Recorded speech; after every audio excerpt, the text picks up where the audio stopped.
where's Ben? I would like to call to order a meeting of the Wilsonville City Council for a work session on May 2nd at 5:43 p.m. And we'll start with review of agenda and items on consent. Any comments? Hearing none, are there any councilor concerns? Okay. By the way, Councilor West is not excused. We'll start with the Frog Pond East and South Master Plan with Mr. Pauly, I believe.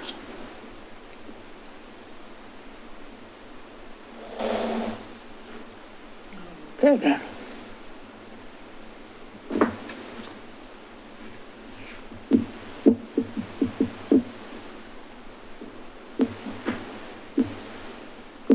There he is.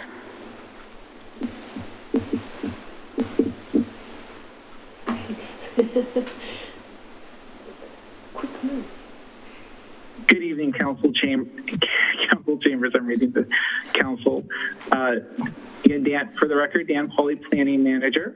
And with me tonight is Joe Dills with MIG, who's our lead consultant on this project, and appreciate all of his efforts.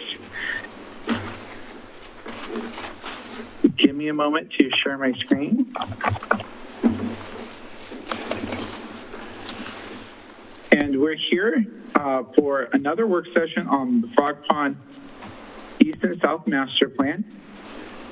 And really, for tonight, our focus will be twofold.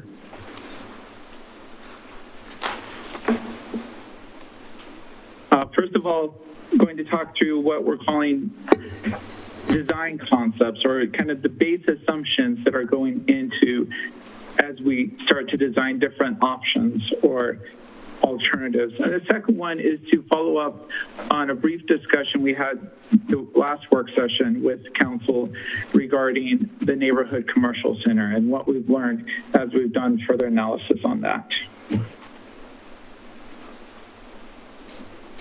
So the base community design concepts, again, these are kind of the assumptions that are going into the alternatives that are being developed. And the project team has based these assumptions on input received to date, both during this project, but also during all the previous Frog Pond planning, as well as the Equitable Housing Strategic Plan and just some professional practices that come into play as we talk about urban design. So the first item I'll mention, and I'll go through a couple of these and turn it over to Joe, is the concept of housing variety throughout. And we've heard through Planning Commission and through discussion of really wanting of integration, where it's not different housing types segregated to different areas, but all areas of the plan have a variety of housing types that are integrated. And this has also to do with middle housing, so you have a variety on each block when you're integrating middle housing. The council may recall that we've talked already quite a bit about affordable housing, so integrating the affordable housing into the plan is an important component. And at least one of the alternatives that we'll subsequently present will reflect the target that the Planning Commission and Council discussed previously, and others will include various types and amounts to really look at the different ways that we can reflect the targeted affordable housing that's been discussed. This next one is how we're going to essentially look at density. It's going to be different than we've looked in the past. As we talked through middle housing, we talked a lot about this concept of look and feel, about how the building form in the public realm and how that makes you feel and how it functions, rather than we're not really necessarily looking at numerical units per acre. And And the initial idea is to have some larger buildings towards Stafford Road with smaller types on the edge, which is reflective of the Frog Pond area plan. But right now we're in the midst of gathering a lot of public input around those ideas and getting further feedback to develop the alternatives. So with that, I'll let Joe add any additional comments on this, and then he has some additional concepts to talk about. Hello, Mayor, council members. Joe Dills with MIG. Good to see you. I think Dan has summarized these initial design concepts well. Really, the whole purpose here is to start thinking about what the alternatives would look like in terms of their quality and creating a great place and another great neighborhood in Wilsonville. So let's go to the next slide if we could, Dan. I'm going to show you a series of drawings that are kind of high-level concepts for the design of these two neighborhoods. This map, just to orient you, the left-hand edge of the area that is bounded is Stafford Road, and in the middle of the drawing, going from left to right, is Advance Road, and down towards the bottom is Meridian Creek Middle School. So we started with the idea of some of the community destinations that either exist today or will exist as the plan is formulated. And from the top working down to the bottom, the Grange is thought of as a special place. Certainly its history and its role as a namesake for the area. Clumps of trees, there's some particularly beautiful treed areas within the planning area. We have circled a future neighborhood park. Ever since the area plan, at least one new neighborhood park has been anticipated for Frog Pond East. So we started to think about where might that be? How does it relate to the different housing types? How can we really create a good community destination? And then about the middle bottom, we've also annotated the future community park and Meridian Creek Middle School, obviously very important community destinations. And then it's a little hard to see, but bottom left corner is the primary school, and of course next to the high school in that area. It's a relatively short trail connection from Frog Pond south over to that area. So we're thinking about not only the special destinations within the neighborhoods, but also what they connect to. Okay, let's go to the next slide. So before we draw specific streets, we've thought a little bit about kind of what's the point A to point B, logical connections that could bring these places together. And that's what the two red lines are, just some early conceptual thinking on what are the important street or trail connections to make. The smaller quarter circle there connects to two new streets from Brisbane Road, which is one of the new Frog Pond West streets that intersects at Stafford, over to 63rd, which is the access into the middle school. And then the larger arcing circle is basically the relationship of Frog Pond Lane to 60th, and then ultimately over to the double schools that are along Wilsonville Road. So this is a way to kind of celebrate some of these unique site elements. Let's go to the next slide, please, Dan.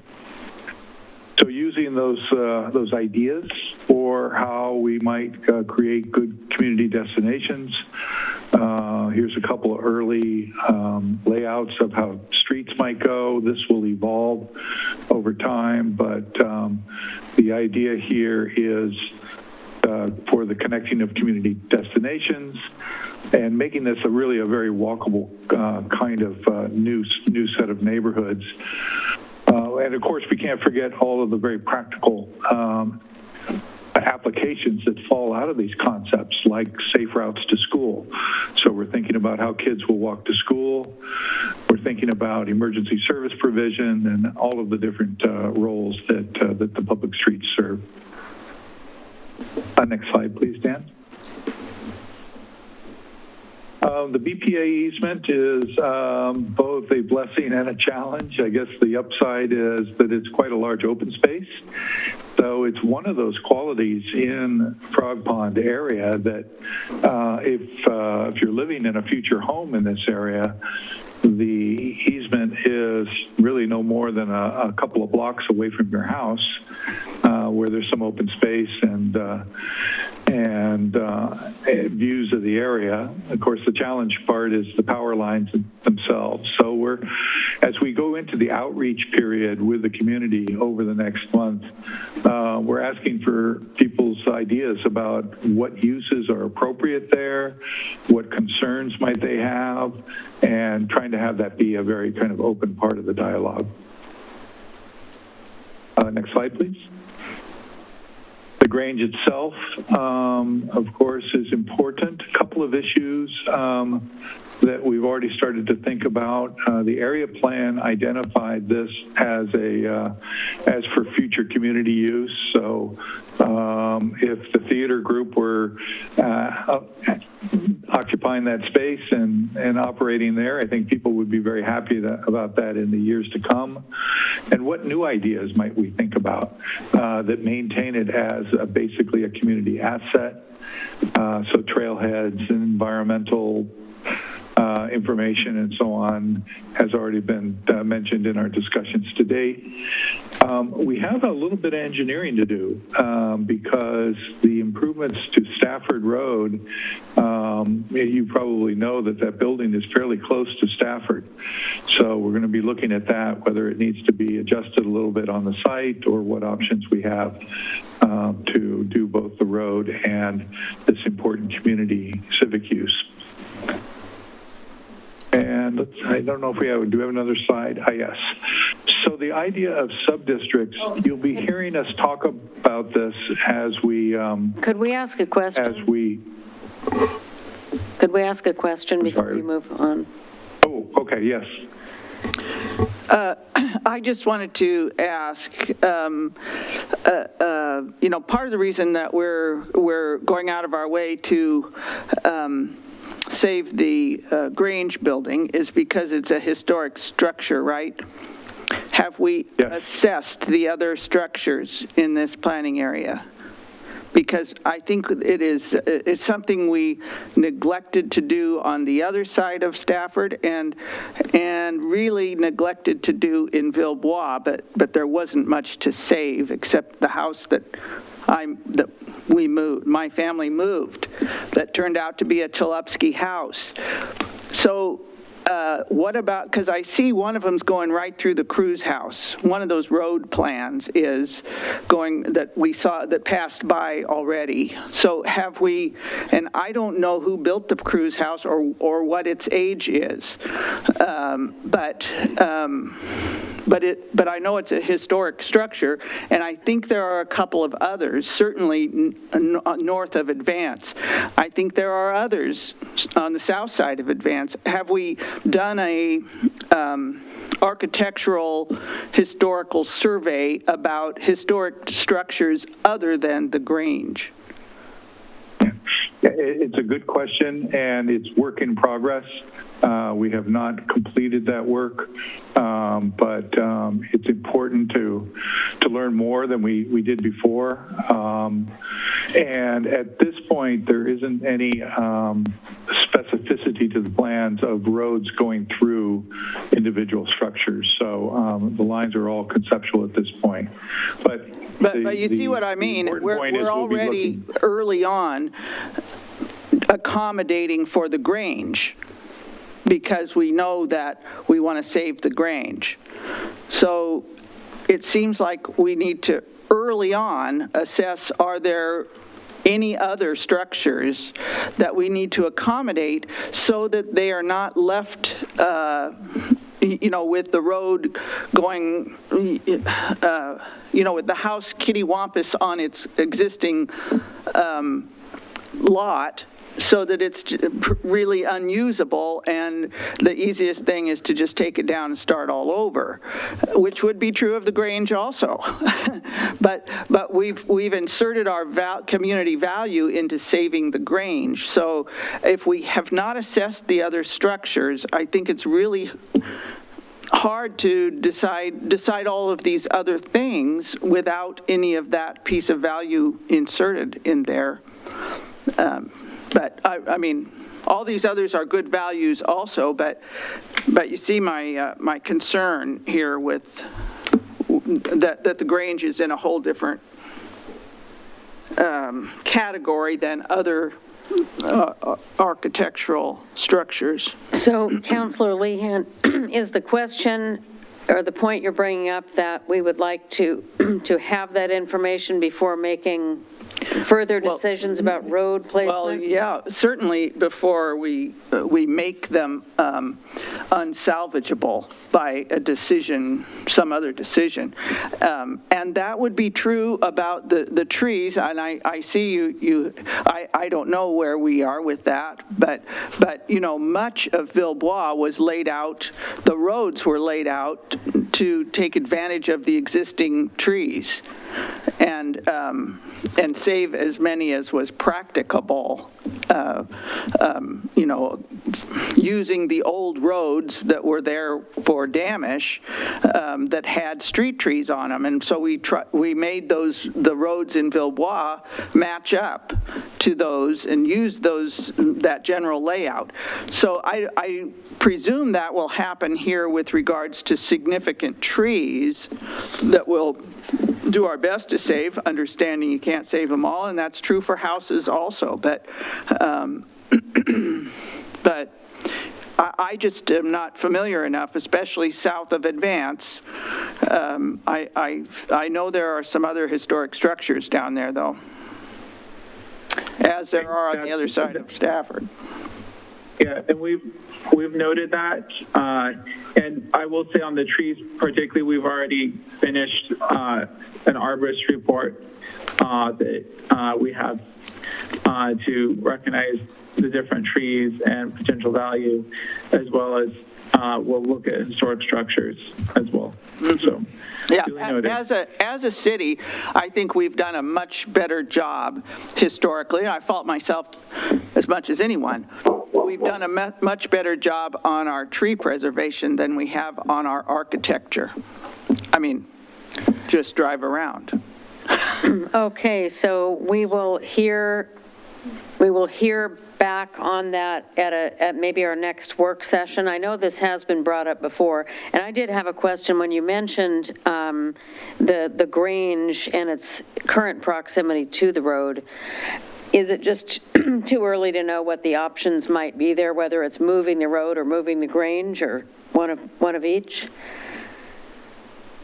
At this point, it's a high likelihood, but yeah, we're not at the point of design that we know for sure.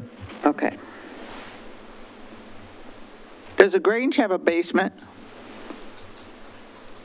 Or is it on grade? We don't know that yet. Yeah, I actually don't know. That makes a big difference about moving the building. So should we let them continue? Yeah. So I think this is the last slide here of the graphics. This shows the concept of sub-districts within the Frog Pond neighborhoods, and as Dan mentioned, we are hoping to group housing forms in a logical way within smaller areas.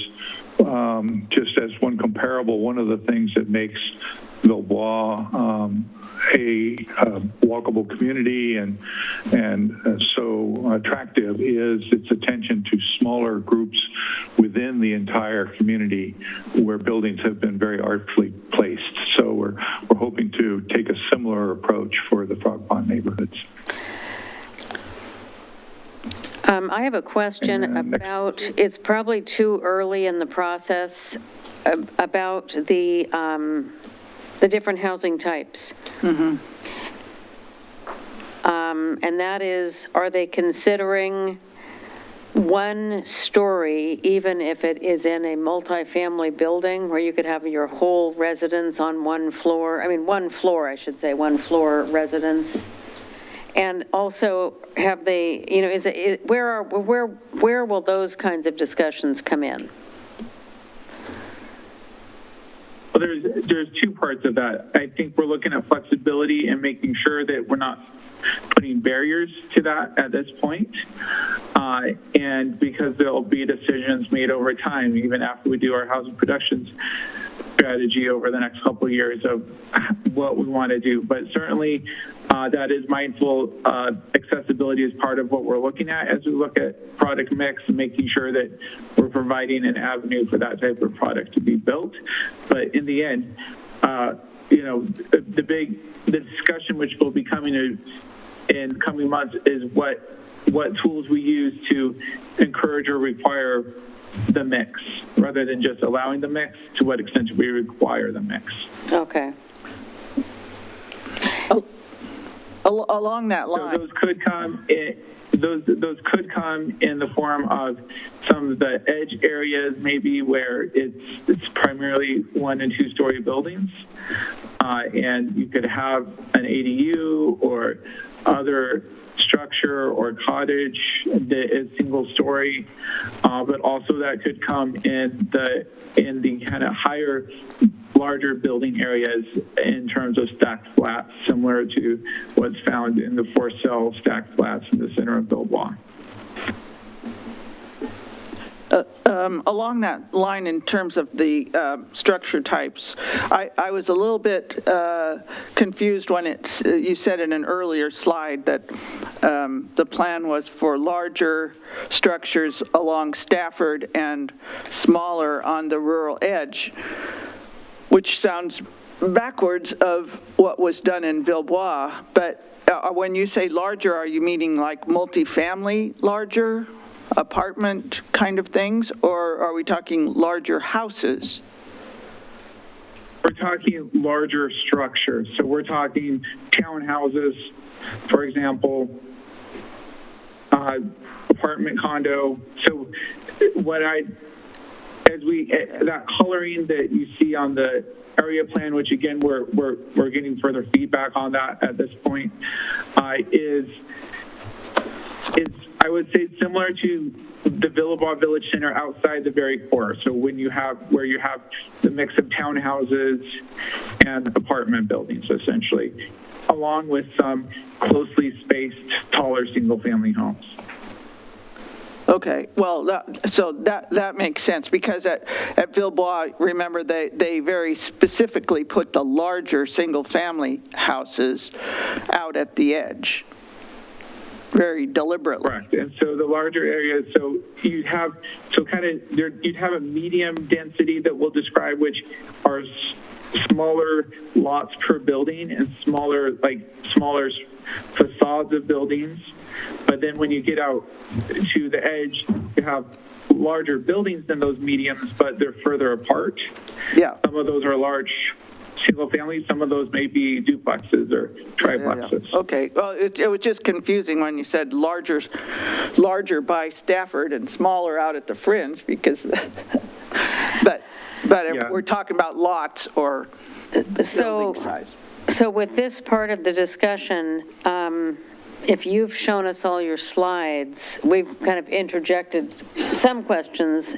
I want to see what you'd like to hear from the other counselors and what else you might need, or what if counselor. So I'll just mention that of these concepts, the Planning Commission, as noted in the staff report, was supportive of it, of these being used to base the alternatives that we'll come up with on.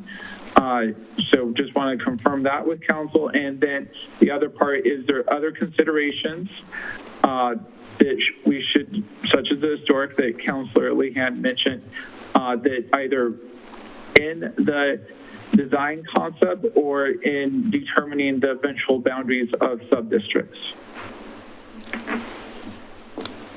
Councilor Ackervall. Thank you.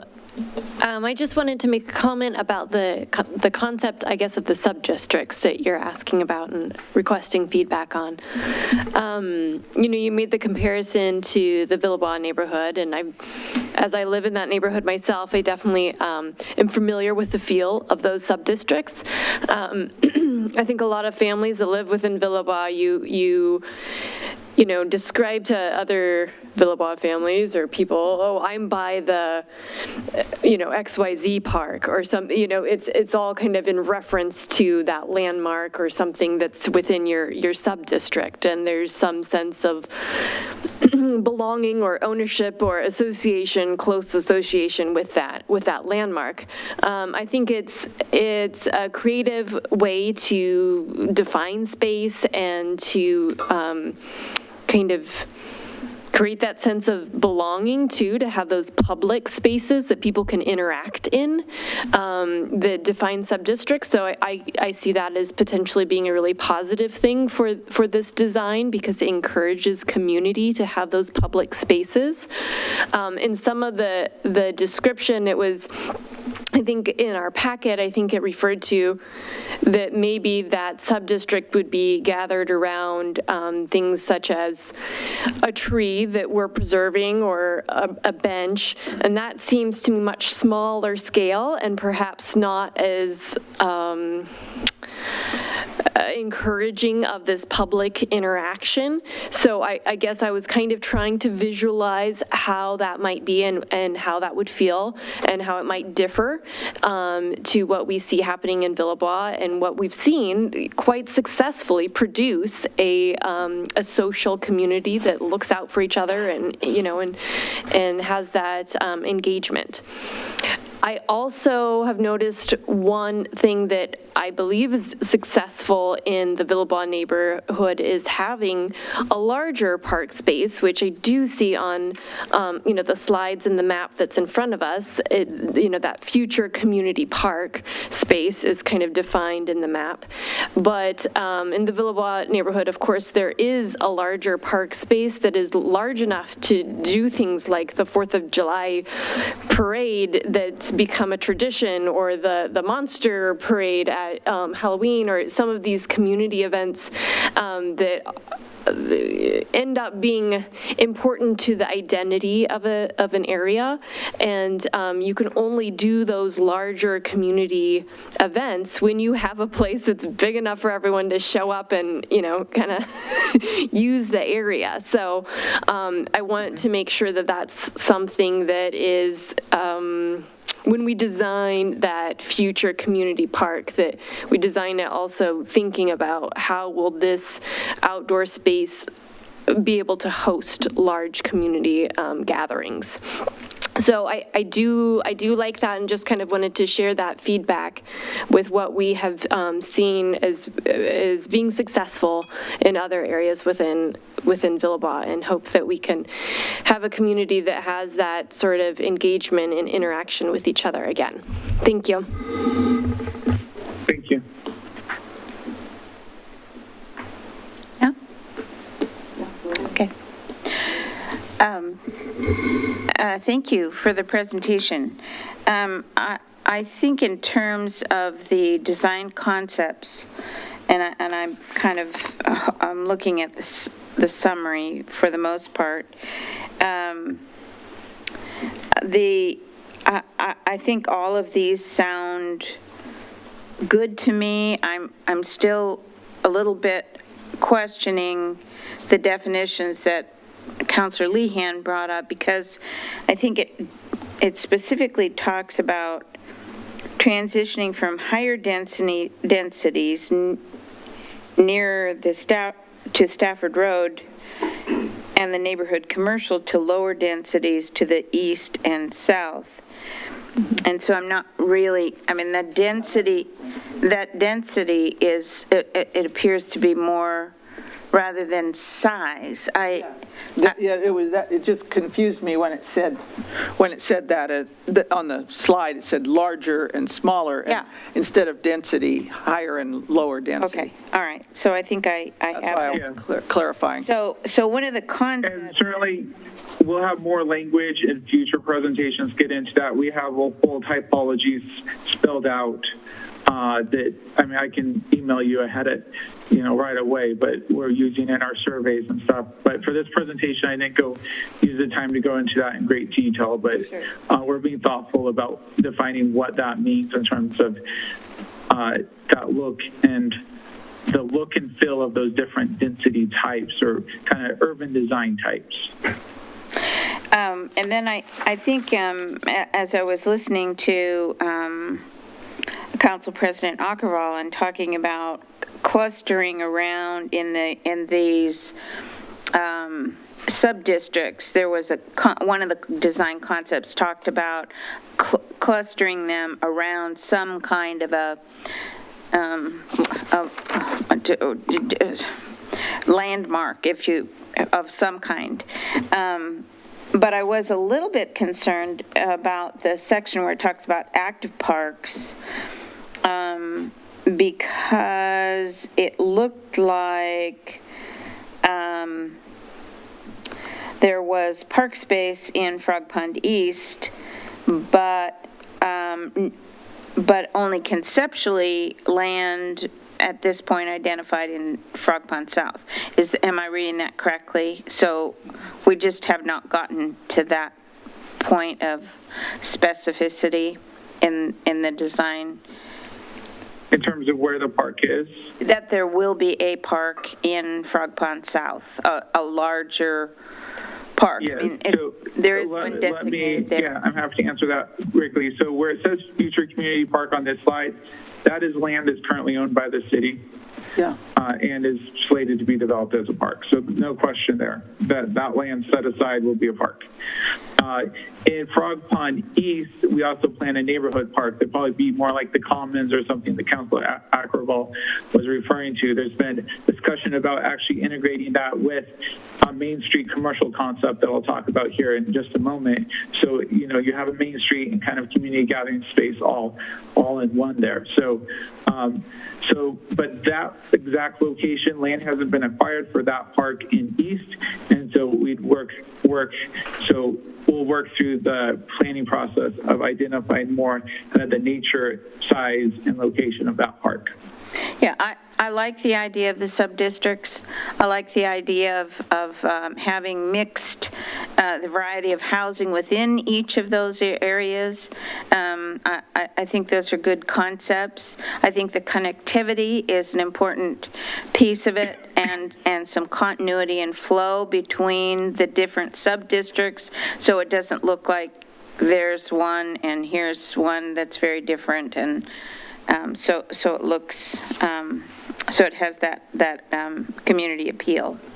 But otherwise, I can't think of any other considerations at this point. I thought it would. I'm presuming that it's in here, but it's hard to see because we're focusing on east and south, but that we have multiple good connections with Frog Pond West. Yes. Across Stafford, that makes sense, especially for pedestrians and bicyclists, and also across Advance between east and south, so that they're not cut off by these arterial streets, because these will all be neighborhoods with a lot of children in them, and we want them to be able to move about safely. So that was looked at some level at the area plan, but we'll look at that in more detail during this plan as well. Yeah. Yes, I also agree that it will be very important to make sure that that is considered and evident before we start. Yeah. Safe routes to school and all of that. If it's all right, I know we're running short on time. I want to cruise through, just describe briefly the commercial center we're talking about and what we found there, and then get any brief comments from council before we move on to the airport. And just for those controlling Zoom, I'll mention now that I'm staying on to introduce the airport too, so I'll stay on Zoom for that on Miranda's behalf. So the commercial center, this is a major portion we've looked at recently. Mentioned it briefly to council before in the previous work session. The area plan showed an area somewhere around Advance and Stafford, and to be further refined as the area plan put it. So we have a recommended location at this point, which isn't right at the corner, but further up along Brisbane as kind of a small Main Street concept. So Brisbane is a local street, so not a lot of heavy traffic, and so an opportunity to create a nice pedestrian environment with some local retail. It still has the great visibility. You can really have the buildings oriented, but still have them parking, and an opportunity to still have like a drugstore or other, not huge acre, but larger anchor on the corner of Brisbane and Stafford. So the exact kind of recommended program that we're starting with, and this may end up being smaller. I wouldn't foresee this being bigger, but up to 44,000 of retail on 4 acres, a cafe and restaurants. We've particularly heard in our focus groups we've done so far interested in a refreshment place, somewhere where you can gather. Then other convenient things such as laundromats, medical, heard a lot of comments from more medical, as well as a daycare. Other comments about it is that it would benefit from having larger bulk residential around it, higher density. So that is all I'll say in our short time. And besides, we did a number of case studies. One that really appealed was Northwest Crossing. It has a similar Main Street concept in Bend. And I just want to mention they looked at details such as trade areas, so that was all included in the analysis. If you have any questions of that analysis, you can feel free to email me, or we can ask it briefly.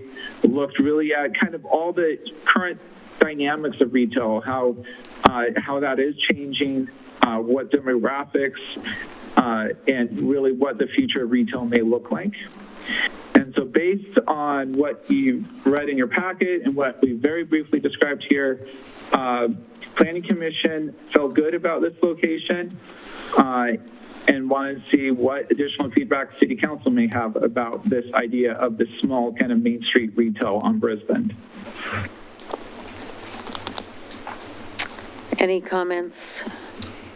No, I could. My only concern is, and I read through all the materials, and I recognize that it's unlikely that there's going to be an anchor grocery store like a Safeway or something like that in that area. But it puts everybody back on Wilsonville Road and having to go by Wilsonville High School to get to where there's what we seem to have 2 grocery stores that are really fairly closely together. And so my concern about this is by not putting it on the corner, it forces people to have to go up Wilsonville Road to get in and out of that, rather than 2 entrances coming, one from Advance and one coming from another area. And so that's my only concern. Councillor Lehan? Yeah, I was wondering what, in terms of retail, what is hobby and boutique? Do we we have one of those in town already? Hobby? We have And some. that could even be like a pet store or a hobby. I mean, obviously a hobby store or, I don't know, a model train store. Joanne Yeah. Fabric. Yeah, we don't have Something that's a those. destination. We don't have those, have a and they're hobby never coming back. Hobby Lobby, they'd be delighted to have one of those here in Oh, Wilsonville. I do want to make a point, we do have a hobby store. What's our hobby store?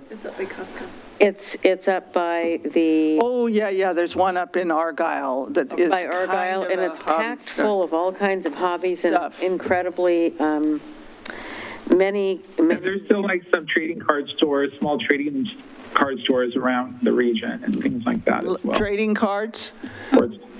Yeah, Well, or sports. my point being, small specialty or big box? What are you, no, I think if you look anywhere, I don't care, Tualatin, Oregon City, retail is not little card stores and dress stores and hobby stores for the most part. It is personal services and food. It's food and personal services. That's 90% of retail that isn't big box. If it isn't big box, it's one of those things. And personal services are things like that you have to go there. That's why why they're solid, why they won't go to online, because you have to go there to get your nails done or your hair cut or your pet groomed or those kind of things. It's a personal service. You have to take your body or your pet's body to that place and have this massage or this chiropractor or whatever, but it's something like that. That's what's taking up all the retail spaces that are outside of shopping centers, which are dying because the rest And I of would say retail is moving to we're not being online. prescriptive.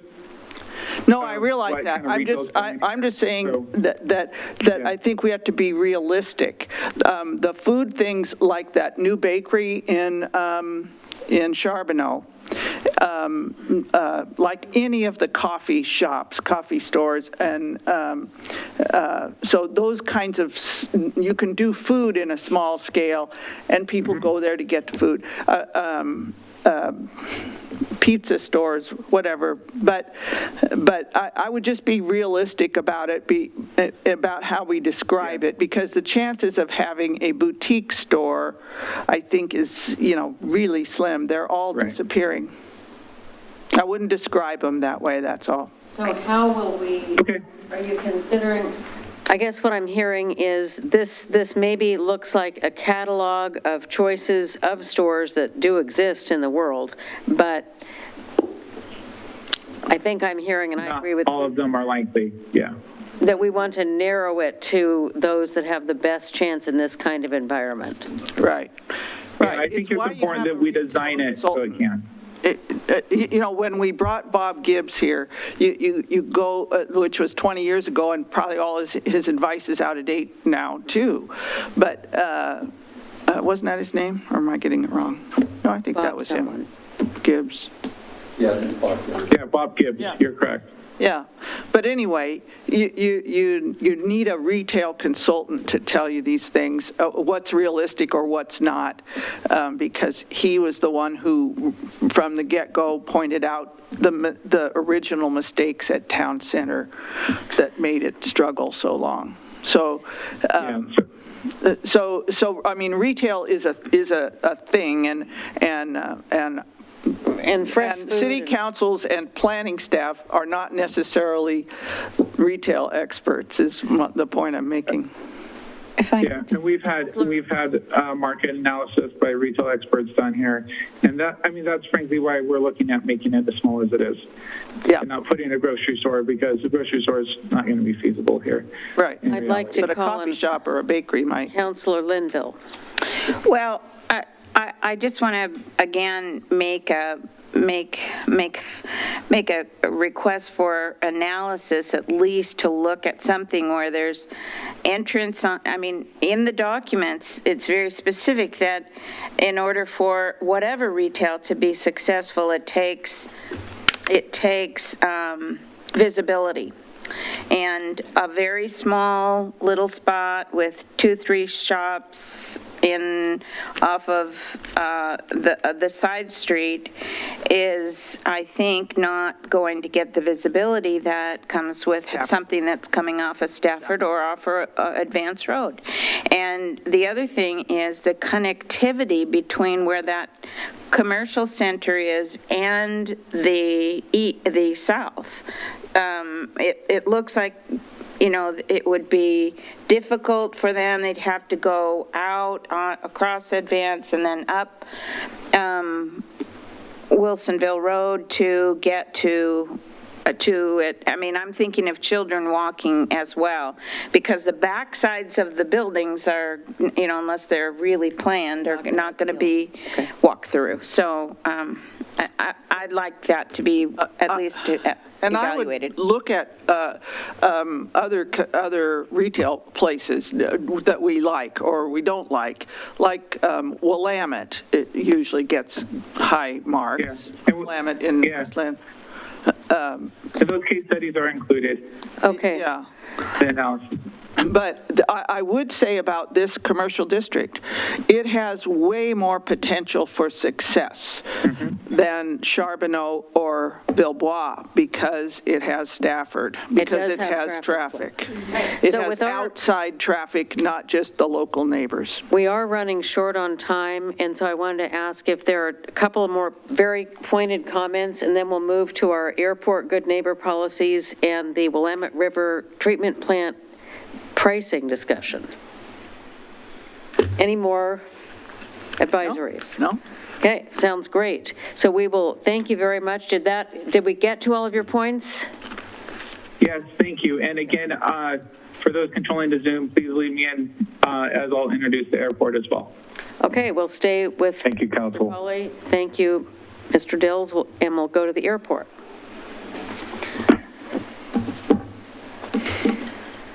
All right. So on behalf of Miranda and those working on, the team that's working on the airport, I want to introduce, I believe in the room, you have Chris Green with HHPR, and then over Zoom we have Brad Kilby with HHPR, and they've been doing great work on this project, which I know most of you are quite familiar with, and so I'll turn it over to Chris and Brad to share their presentation. All right, thank you. Chris Green with HHPR. I'm working on the airport good neighbor policies. I know you've got a lot of stuff to cover tonight, so I'm going to move through this quickly. So we were last year, December 6th, so we've had a lot going on in terms of the project since then. Mostly public outreach, community engagement. We did an online survey using the Let's Talk Wilsonville platform, stakeholder interviews with government, nonprofit organizations, and different business types in and around the airport and French Prairie farming region. And then we had 2 online open houses to gather feedback about the direction of people's interactions with the airport, positive and negative, and what types of policies they would like to see included in the comprehensive plan. In general, there's kind of 2 categories of concerns that came up out of each of these stakeholder groups. One was just positive and negative impacts from the operations of the airport itself, from aviation in the air, or the economic impact of the airport, or things like that. And then the second category was concern about further development in the area of the airport. You could almost say on the ground versus in the air. The land uses around the airport, transportation on the ground, things like that. And so what we tried to do is reflect some of that in some of the draft policies. So those draft policies address some aviation impacts like noise and pollution, emergency services being located there using the airport, but also infrastructure around the airport, both ground transportation, serving that area, but then from stakeholders and some of our research into past kind of outreach airports, the reports the wastewater and stormwater disposal at the airport was a concern that got brought up, and that's of interest to the city with it being in the watershed that the city uses for drinking water. Protection of rural reserves and farm uses in the French Prairie area was another one of those more on-the-ground concerns. And then opportunity for economic development, both from access and interaction with the airport itself, but also there's agricultural uses in the French Prairie region that are important to Wilsonville and kind of work hand in hand with the city. Our recommended approach, the comprehensive plan has policies that apply to the whole city, but also these areas of special concern, and this is a map kind of showing where all of those are. Some of them are in the city, some of them are outside of the city, and those are areas where there's special policies that would address things that are specific to those areas as they develop, or just making sure that the city's interests are met in those. And so there's three or four different ways that the boundaries of an area of special concern could look. What you see here is, this is kind of the most encompassing one that would include a lot of the French Prairie east of I-5. So this would have probably the most focus in terms of those on-the-ground impacts. There is the airport itself, which you see highlighted in orange here, and that's probably the smallest of what those options would be in terms of designating that area. And then there's a few in between, like areas around the airport where they have through the fence access, where businesses can kind of directly use the airport on the ground. But then that's a much smaller area. So really getting the area to align with what the policy objectives are and whether those cover just aviation or land use associated with the airport as well.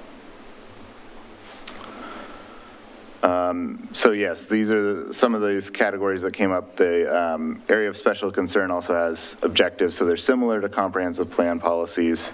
These are some of the categories that we were looking at as potential areas for objectives. But I want to, since we're low on time, get right to the discussion topics. So we had some draft policies, and we tried to include more rather than less there, with the idea that it's easier to delete or refine or focus in on some of those. But looking at, do those reflect community and stakeholder input, and do they reflect the breadth of the concerns that we've seen in some of the outreach responses, or are there objectives missing? So let's take about 10 minutes to hear from counselors on these policies to see if there are any areas that seem to be missing or not clear enough, perhaps. Can we back up to the slide that has them on there? Yeah, so You have them all on. I don't have all of them in a slide, but there's, this one kind of goes through the different categories that they were in, or? Yeah, this one Yeah. probably is the closest.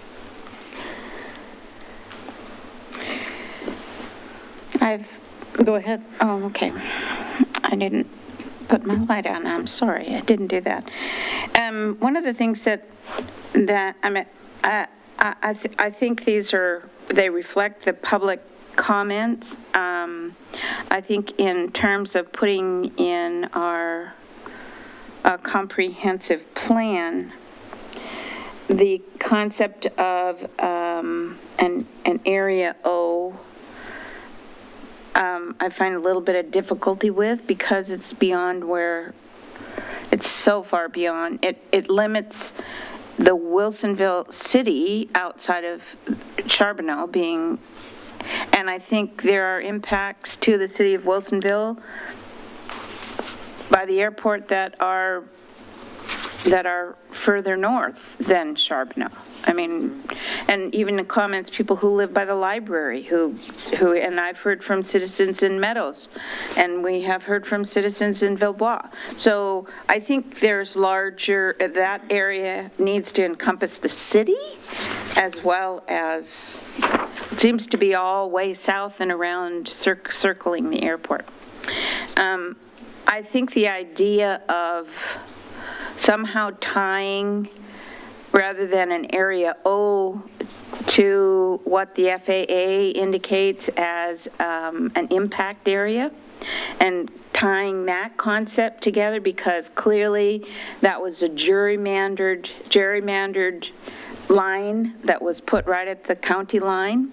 And so I think we need to, in our comprehensive plan, demonstrate that the impact area exists beyond that point, and it isn't just to Charbonneau.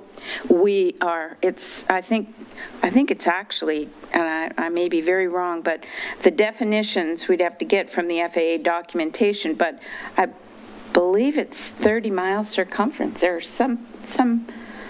Anyway, they define it. The other has to do with the city's interest in pursuing an IGA for ongoing and future planning as a concept. And I don't see that anywhere in these recommendations. I see these as strategies maybe to get to that point, but not really pursuing and supporting that concept is important to the city of Wilsonville to be involved in an intergovernmental agreement on an ongoing basis, not just today. And then I think there's a few references here about specifically the idea of the infrastructure and public services. I have two concerns. One has to do with even supporting annexation of that within, or giving that to Aurora as a concept or a need that the city, interest that the city has about ongoing oversight. And then I have concerns about oversight because it's the third largest airport in the state of Oregon, and the only airport of its size that is not managed by a local port authority. It's managed by a state agency in Salem, and specifically one person that sits at a desk, not at the airport. So I think oversight for the airport as it continues to provide the kind of service that it's providing, there are issues there. So those are things that I don't see specifically in here. Councillor Lehan. That reminded me of the lack of oversight is a big one, because they used to be a state department under ODOT that was a part of Department of Transportation, but now they're just like free floating, and so there is no oversight, not from a port authority, not from ODOT. They are, a rogue kind of thing. They're out there without adequate oversight. That I just was adding that onto yours. I think this is a pretty good list of issues on this page that you have up here. One of the things that comes up in public meetings for discussion is on the last one on economic development. So it says here, opportunities for economic development in conjunction with the airport. So I don't know exactly what that means. In this case, it would be one of the things we heard a lot from stakeholders is that Wilsonville is the closest service provider for just buying goods for businesses based there, or equipment for airport operations, things like that. Restaurants, lunch for employees was a big one.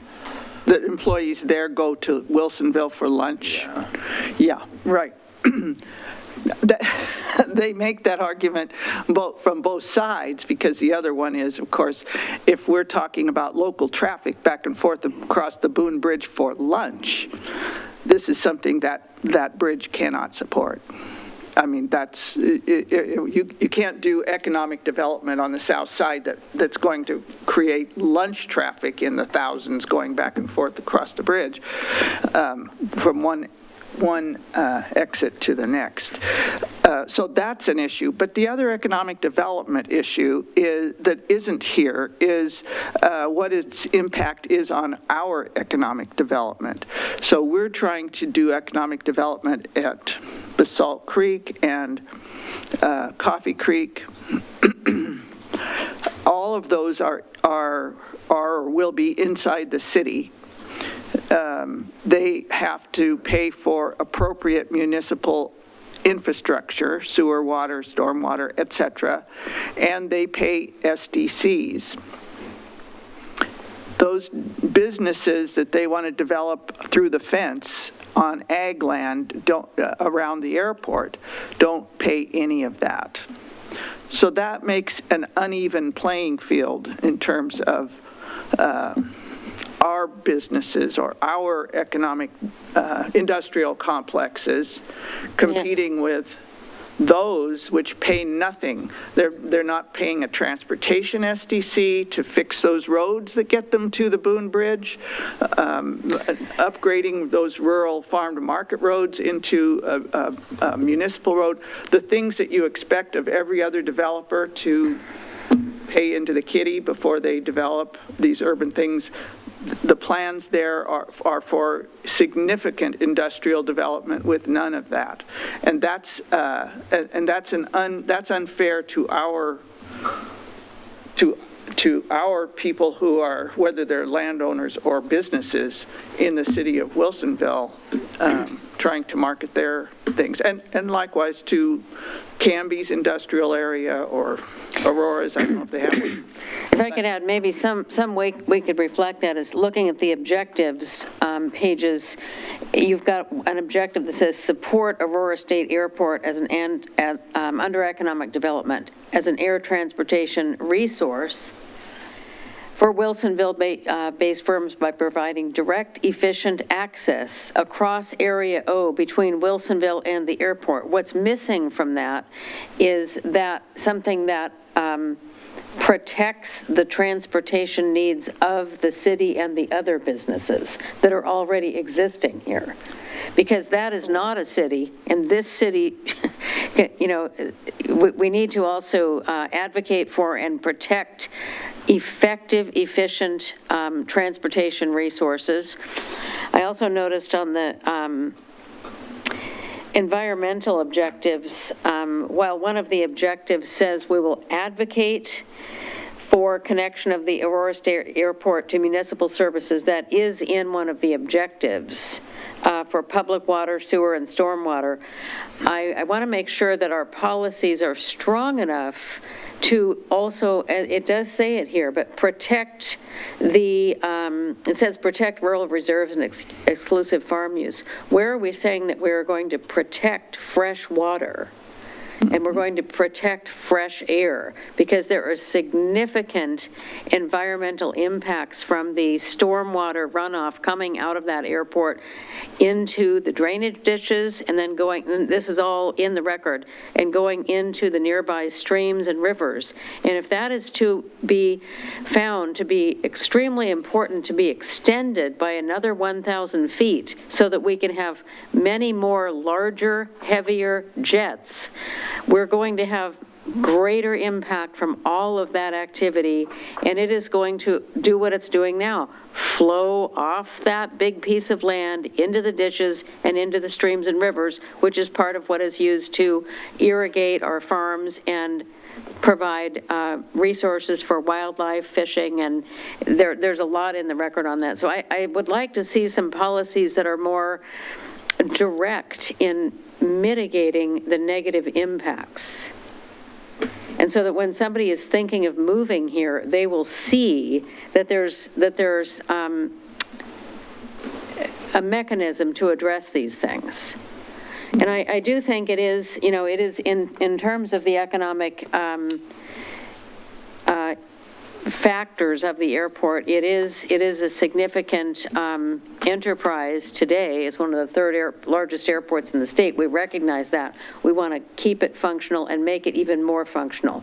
And continuing as it is with no municipal services and no adequate environmental protections and noise management is not doing the job.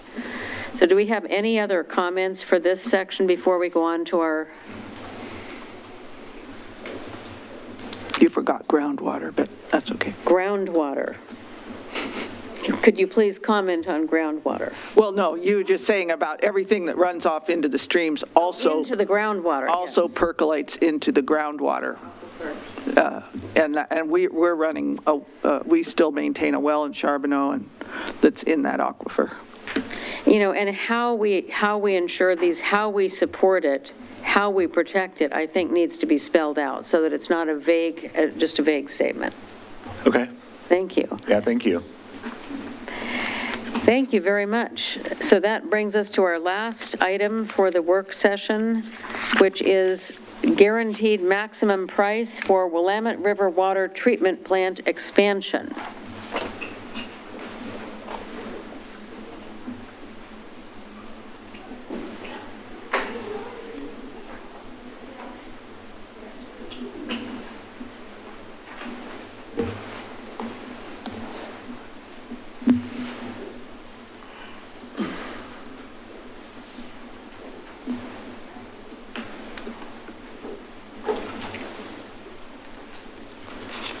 Just trying to find the right presentation here.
Not with me. No, I could run and get it. It would just be one moment here while we grab the presentation.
We are apparently looking for some audiovisual resources.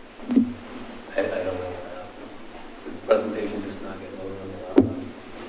It was saved in the Unicode agenda software, but not in our presentation.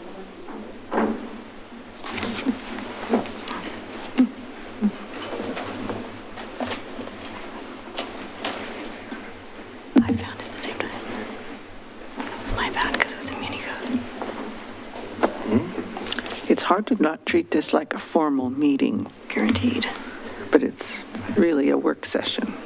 You know, when we do it up there, it's much more chatty, Right. Why aren't we? Oh, because that room isn't available. I guess. So, Right. That's because of the remodel. I was wondering that this morning. Why are we sitting here? yeah, we're usually not so much. We're having a pause in our work session briefly while we're getting some resources. Okay. And we are now ready to go. Thank you. Okay. Good evening, Mayor Fitzgerald and City Council. Sorry about the mix-up. Mike Necrelli, the project manager for the Willamette River Water Treatment Plant expansion.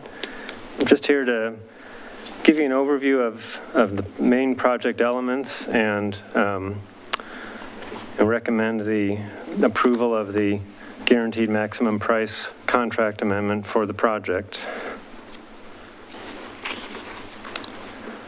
So the major elements of the project are to expand the treatment capacity from 15 to 20 million gallons a day. That includes electrical and pumping system upgrades, as well as improvements to the disinfection clear well to increase that treatment capacity. We also will be replacing outdated equipment. You know, we celebrated the 20-year anniversary of the plant just recently, and a lot of this equipment that's been there all that time is just on its last legs, and a lot of it's obsolete and not supported by manufacturers. That includes ozone generators and contactors, and that element of the project was actually authorized as an early work package this past summer because of the very long lead time to procure that equipment. Excuse me. Then we have filter valves and actuators, chemical system piping, control systems, all just in need of replacement. And then seismic improvements to some of the major structures, including the disinfection clear well and the solids dewatering building. Just got some photos here that kind of highlight some of these major elements.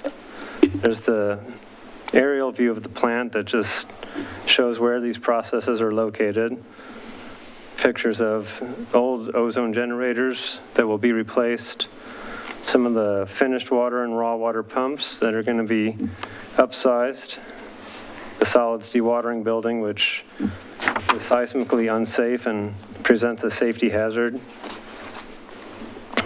A lot of very old electrical equipment that needs to get upgraded, including the standby generator and fuel tank, which will need to be increased in size to handle the full capacity of the plant. And then the chemical piping, which is partly indoor in the buildings as well as underground, and just after 20 years of use needs to get replaced.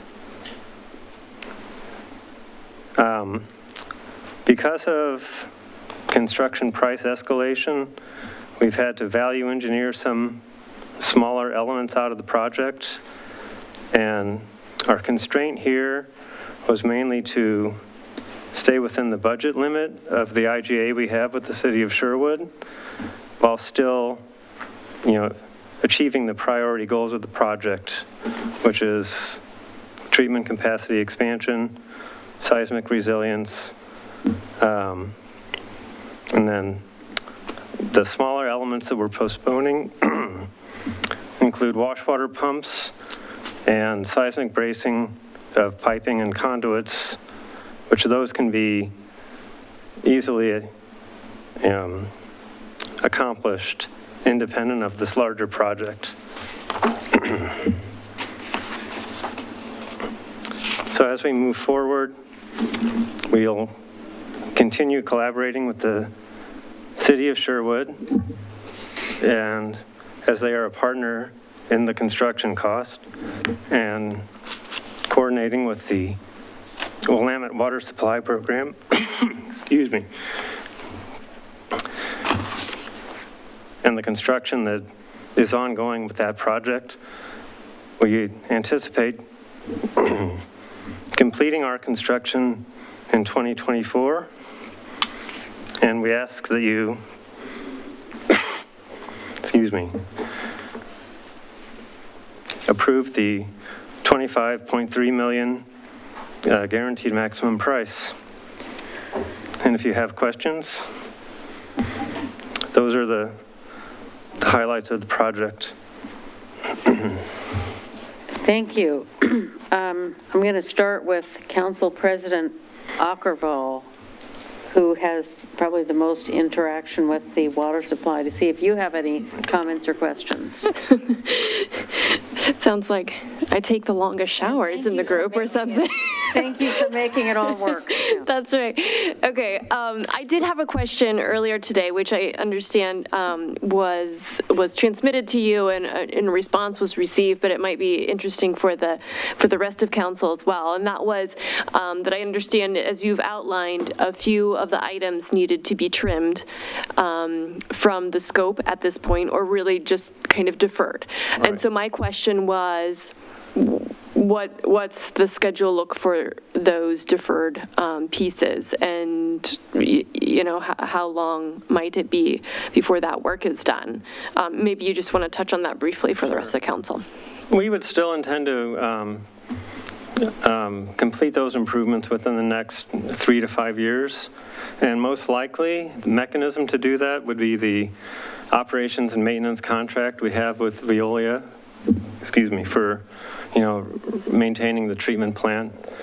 We have an operations budget where smaller improvements like those will generally be managed by them. Mm-hmm. And because, like I said, these are smaller and independent of the larger work that's being done, it shouldn't create any kind of difficulty to come back and do it later, but it's still important enough that we want to do in the near term. Right. And we don't lose, sometimes work, there's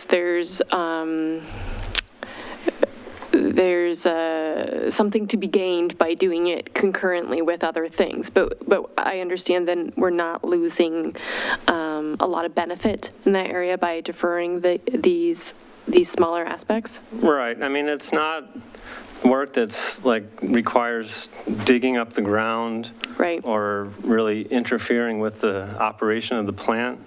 Now, anything can happen with pricing, so there's a slight risk there. But in terms of just accessibility and having these, designs already completed, it'd be fairly straightforward to hire any, mechanical contractor to come in and do this work. Okay, thank you. Thank you for that.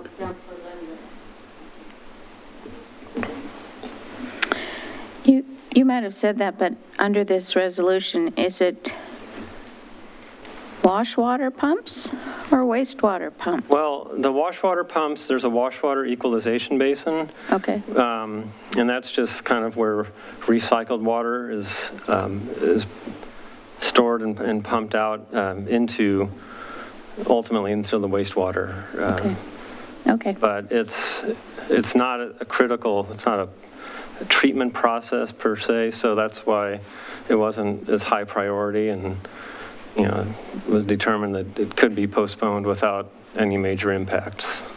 Now, under the, I hope I have this understanding correct, under the value engineering process, the price is set regardless. Is that correct?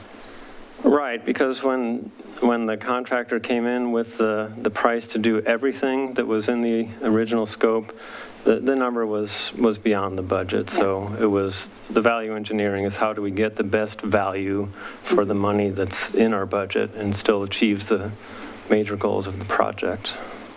But there wouldn't be cost overruns beyond, I mean, it's within the contract that this is what the work, this is the work project that will be Right, done for the that's money. the guaranteed maximum price. That's the whole idea, is that they've agreed that they're going to be able to do everything Right. that's that remains in the scope. Okay, thank you. Okay, those are great questions, and I think you asked the ones I was going to ask. We've spent a lot of time building up to this process. Yes. I'm satisfied, and thank you for your work. Any other comments? This is included in our consent agenda, Yes. correct? So this will be in the consent agenda. All right. Well, thank you very much. Hearing no further questions or comments on this contract, I will adjourn the work session.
With our council goals, it would help to improve the skills and availability of our workforce. That is why this is important to us, which is a key interest of our employers and their ability to succeed.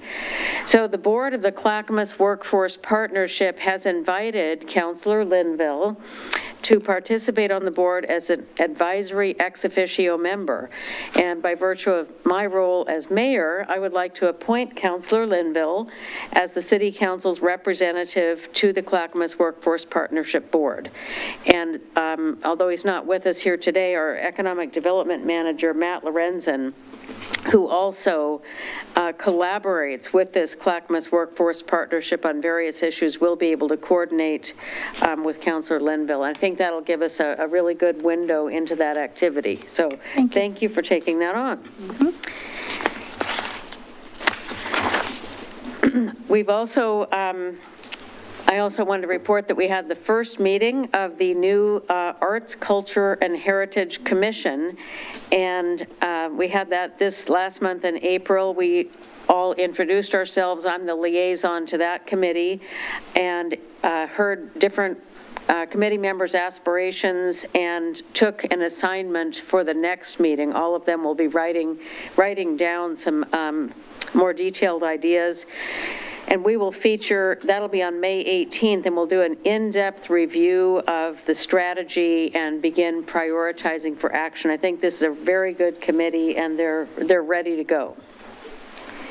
Some news on our transportation service. The Clackamas, on April 19th, the Clackamas County Commission approved an intergovernmental agreement with Washington County and SMART, our transportation system, for a new east-west cross-regional transit system. So the counties are using $720,000 of their state transportation improvement funds for the new I-5 Borland Road Bridgeport Village pilot transit service. So this is just another great example of SMART collaborating with other governments and leveraging community funds to improve local transit service. I also wanted to let you know at the recent meeting of the Washington County Coordinating Committee, which is all the cities in the county that work together, they voted unanimously to send a letter to the Oregon Transportation Commission and Metro Council in support of ODOT's I-5 Boone Bridge and Seismic Improvement Project, including advocating for the added auxiliary lane, which is so important to be able to keep traffic moving across that bridge. We just had another big traffic stall this last weekend. So the city worked with Hillsborough and Washington County to advance this, and I wanted to really thank them for writing that letter. I'm also attending regular meetings of the Metropolitan Mayors Consortium. We had a meeting to set the legislative priorities for the year. We still have more to do, but the main topic of discussion as far as something new that this commission wants to explore, which is, again, regarding transportation and looking for a way to really look for better solutions to the tolling discussion that was introduced in House Bill 2017 several years ago. The idea is to delay tolling, if the state is going to do tolling, to not start it in one section of the freeway, but wait until it could be covered on the entire system so that one particular area is not adversely affected. Couple of upcoming meetings I'm going to mention. Tomorrow, we have another meeting of the Aurora State Airport Master Planning PAC meeting. That will be on May 3rd at 3 p.m. It is on Zoom, and you might hear from Councilor Lehan on this. She spends a lot of time as our representative to that committee. Appreciate your time on that. And we submitted, last month, we submitted detailed comments on the draft chapters of the master plan, and we look forward to hearing more detail. We still have a lot of questions that we have submitted. We have not received answers to those yet. On May 5th, at the Clackamas County Coordinating Committee, and that is a meeting of the cities in Clackamas County that we coordinate with. We will have a presentation by the Coalition of Communities of Color on their research justice study of Clackamas County. And it's a multi-year study project that looks at a number of diversity, equity, and inclusion factors for the county. So I look forward to hearing that, and we'll bring that back to the council. Finally, our next city council meeting is scheduled for Monday, May 16th at 7 p.m. And with that, that brings us to our communications segment of our agenda, and I would like to welcome Councilor Garrett Rosenthal for a Metro update. Thank you for joining us. Thank you. Thank you, Mayor, and nice to see all of you in person, as opposed to sometimes the Zoom meetings. My policy advisor is getting the presentation up. We're not going to talk about the value engineering because that was the last thing up here. Okay. And it's up. It's not up there yet. Oh, great. Okay. And we're also glad that you're able to join us in person. I know you have been here in person quite a bit, though. Even though you've been on Zoom calls, you've also been to Wilsonville. We appreciate that. I have. As you know, I live pretty close, so I'm not an infrequent visitor.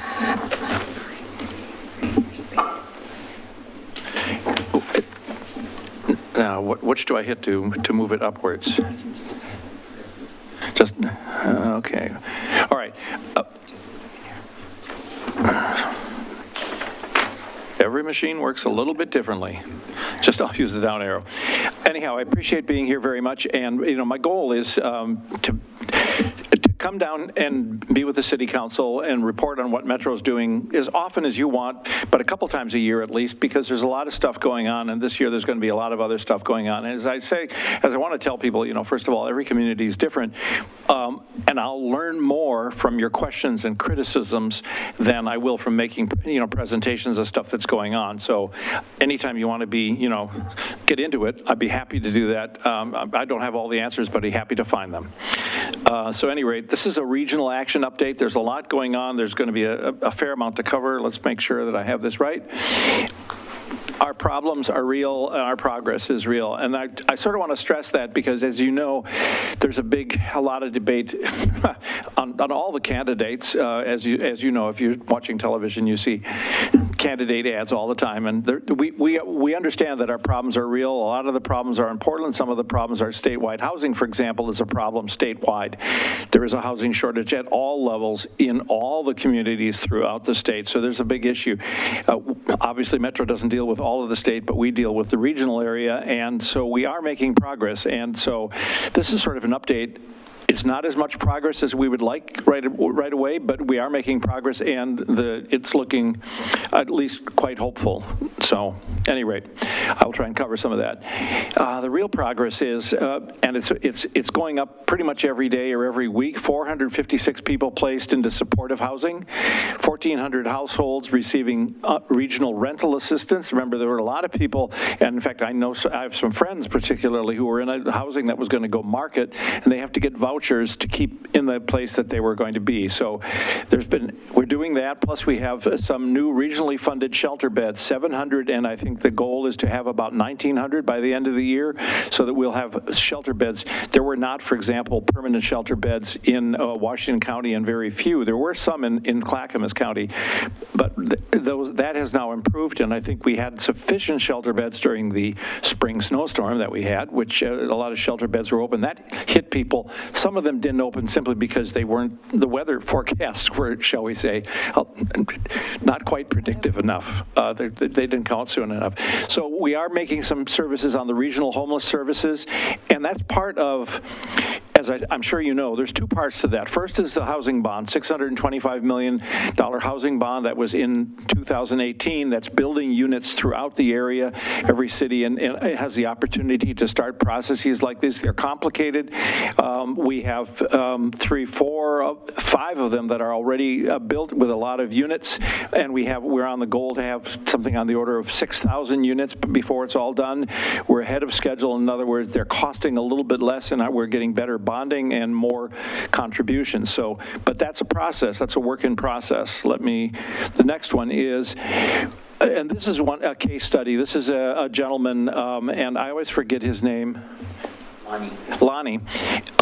He was he first found shelter in the Arbor Lodge winter shelter, and he got training, and he got counseling, and he got assistance, and now he's out, has a job, has permanent housing. These are the kind of people we want to help. As you know, when people are homeless, particularly, if it's chronic homelessness, if it's like for a week or two in transition, people can recover pretty well. But if it's chronic, they may have problems. They may have substance problems. They may have carceral, backlog of debts problems. They may have behavioral health or mental health problems. They may have job training problems. So the goal is with supportive housing services, and that's that 1% tax, is to make sure that when somebody gets off the streets into a housing, that they have the support for the period of time they need to actually get on their feet, because a lot of these people aren't on their feet. They're making do, and they're surviving out on the streets, but to get them off is a very important thing. The housing bond, I already mentioned that. I think we have quite a bit more than 180. There's two. There's one in Tigard, one in Beaverton, one out in Cornelius. Another one recently opened up out in Happy Valley. I forget the names of all these. I know the Marianne in Beaverton and the Westview, I think it is, in Tigard, and the La Esperanza, I believe, is in Cornelius. I forget the one in Happy Valley. So there's 2,800 more in design, permitting, and construction, and 1,200 people will have affordable homes, and that's our target. One of the things people don't realize, and this has been a problem, it's a problem of communication, and it's a problem of perception, is that if you're a private developer, you find a piece of land, you get your bank loan, you hire your contractors in to go build. If you're trying to build affordable housing with subsidized housing, you'll probably have a nonprofit, you'll probably have a private developer, you'll have metro money, you might have transportation-oriented development money, and you'll have federal money. And each of these has slightly different regulations, and so it takes a long time to get that together, and then you have to hire the architects and the contractors and, make arrangements for the supportive services. So it takes a little longer, and it's a little bit more expensive, but we are making progress on that. And I'll be happy to try and answer any questions, although I can't say that I'm going to have all the details. This is a map showing sort of where things are, and as you can see, there are units that are in process, under construction, pre-construction, and then complete. And there's, that's the soft green gray. Another one that's in the one in the south area, that's one along Boone's Ferry Road, just north of North Wilsonville. That'd be in Tualatin. And I don't know if you have one here in Wilsonville. I must admit, I don't have them all memorized. If you can inform me of so, I would be happy. We do not have one of those facilities. We do have quite a few other opportunities that are tax incentive housing, but not this particular type. Not this particular bond, okay. Yeah. To be very honest, I pay, I hear more about Washington County than I do about Clackamas County. All right, real progress providing support. We have more outreach staff. As you know, when we started this, the counties had limited budgets for providing outreach staff, and we provided, I think, approximately triple the budget for the 10 years of the supportive housing services tax. And of course, but that takes the county's time, first of all, to organize the nonprofits, and then also to hire their own internal staff. So that started a year and a half ago. The counties basically lent themselves the money to start the process of hiring, and now the monies are coming in with this tax year. So this should provide, now we're really into the flow. It started in July of 2021 is when the measure became effective. So one of the reasons, and it took a certain amount of time, there's two things that are important. One is we had local government agreements, and they were not to make each county identical. The counties manage the supportive housing services, but we had to have agreements so that we had approximately the same sort of process in each county, so you don't have people shifting counties to move just because the regulations are easier or different in one place than the other. So that took a little while, and now we have a tri-county advisory committee that has been established. It is just getting into operation. My personal feelings, I wish it had been set up a little sooner, but I think they were just having yet to get the LGAs before that happened. So greater regional coordination, more addiction recovery, more educational outreach, more medical assistance.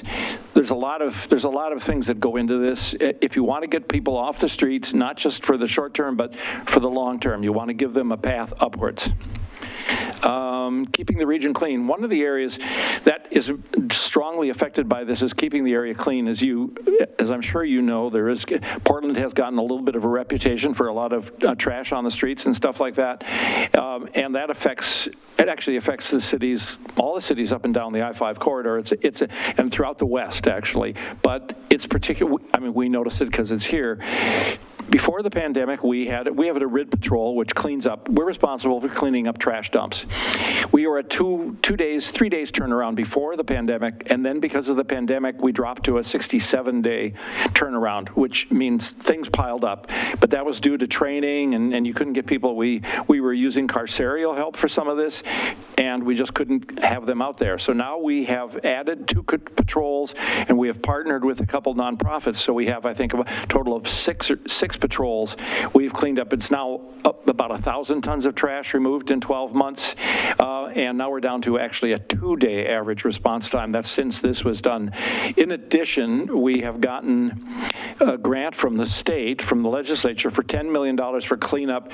Now, that's sort of targeted on cleaning up the thoroughfares, partly because some of the motivation had to do with the World Track and Field Trials in Eugene. They wanted to make sure the thoroughfares were cleaned up. Of that 10 million, a lot of it is dedicated to things like the RID Patrol and to other educational things, but $1.8 million of that is dedicated to local jurisdictions to come up with their trash control programs. That is just, I don't think they have all the guidelines for what the projects have to look like yet, but that, we had a memo on that last week. So I know that the city of Hillsborough has floated an idea of what they want to use to get some money to do this, to clean up, say, I don't know whether it's TV Highway, I don't really know which one they want to clean up. And I know Tualatin is interested in getting some assistance to clean up some of the ramps, at the Tualatin I-5 ramps and so forth. So that's something to look forward to, and that's something to talk to our WPES program and find out exactly what the requirements are going to be. But that was something that we got from the legislature, which was an add-on that was nice to get. This is an idea of where the trash pickups are going on. As you know, it's a complicated process because you have to train people. Some of these trash things, they'll have dangerous materials, they'll have sharps, they may have chemicals, they have, and as you know, I mean, some of them, a lot of them may have drugs, and even handling fentanyl pills can be very dangerous, so you really have to be pretty careful. So it does require training. It took a little while to boot it up. It's happening. I can't give you, I don't have a key for what the colors are, but it's sort of pretty chart, actually. I mean, it's sort of nice. So that is a process that's ongoing, and we're hoping to do more, and we're hoping to partner with all the cities and jurisdictions to, really do that. One thing I will have to mention that I think everybody should know is in Portland, about 60% of the trash is not related to the homeless camps. About 60% is related to people being a little bit opportunistic, and also many of them not having the income over a period, being income stressed and dumping things where they, looks like other people have dumped things. There's a little bit of a copycat phenomena. So as we get better and as it looks better, hopefully there'll be less of that as well. Transportation ties us together. Planning for the future, regional transportation plan, regional flexible funds, projects of regional impact. These are all important things. And of course, I don't know if you know, but we're in the process, or we're going to start the process of updating the regional transportation plan. And now I can't say how this is going to turn out, but one of the things I think, as you were pointing out in your council session, is that the Aurora Airport really is an element of the regional air transportation program. You can't ignore that fact. Exactly how that's going to plan out, but we also have to be concerned about its potential impacts on, as you mentioned, water quality, air, sound and noise, air quality, and the potential impacts, you might say, on land use planning. So this is something to pay in mind, but that's going to be something that's going to be in the regional transportation plan. As the mayor pointed out, it's recently been approved to, we moved forward on the auxiliary lane for the Boone Bridge. That's a critical area. This is a critical crossing, a critical freeway intersection. And also the Metro just approved last week the tolling amendment. Now that's a complicated issue, and I have to tell you, we went around and around with ODOT on that. It's a sort of a complicated issue. Some tolling is going to be necessary to pay for the bridge. I don't know exactly how much. We've actually asked and have not got final numbers on that yet. Some of the tolling is going to be necessary, but one of the things we were very concerned about as Metro is not starting that tolling until we knew what the rest of the regional tolling was going to be, and also, and this was what was called the Graham Amendment, that if we pay for the bridge through tolling, construction tolling, not just congestion tolling, if we pay for the bridge and we don't have a regional tolling system at that point, then that tolling will stop. In other words, you're not going to have, the goal is to get a good bridge, but not have just Clackamas County be tolled. I mean, that would be unfair, and that would be an equity issue. So these things are going forward. And not everybody was happy with the result. Not everybody on Metro, myself included, and probably not everybody on ODOT. But it was important because of the OTC to get approval of this tolling amendment so that the construction could go forward in the in-water work window this summer. They have to build trestles so they can start work on the bridge itself. And so that has to start this summer someplace between July 5th or 7th and October. So there's a limited time they can do some of these things that are going to actually be in the stream bed. So, Excuse me, Commissioner, Councilor Linville has a question. When you're talking about the bridge, you're talking about the Abernathy Bridge? yes, I'm talking about the Abernathy Bridge at this point in time. Down here, when we talk about the bridge, we're talking about the Boone Bridge, so. The Boone Bridge, yeah. Anytime, so I just wanted to clarify that. My apologies. Yeah, I understand the Boone Bridge is. But we do care about the Abernathy Bridge, too. Thank you. We'll let you continue. There is more traffic going across the Boone Bridge than the Abernathy Bridge. And so, I understand that, but the Boone Bridge was much less controversial. The Abernathy Bridge was very controversial. And so we're going to move forward. And then, as you know, of course, 217 is being rebuilt. They're adding, they're connecting the auxiliary lanes. And then they've just recently made the agreement that there's going to be, that the I-5 bridge is sort of, that's the elephant in the china shop really right now. That's a big deal. There is going to be light rail over into Vancouver. That's been a big deal. And they still have to decide on what's going on in Hayden Island, how many auxiliary lanes, it's the size, and et cetera, et cetera. There's a bunch of stuff going on there. Any rate, so there's a lot. There's going to be a lot of action. I have talked to members of our congressional delegation, and there is the money for that. The federal funds will probably be available. We just don't know how much. So, any rate, that's pay attention, look at the articles, and follow it. It's a complex issue. I could spend a half an hour going over it right now, but I won't.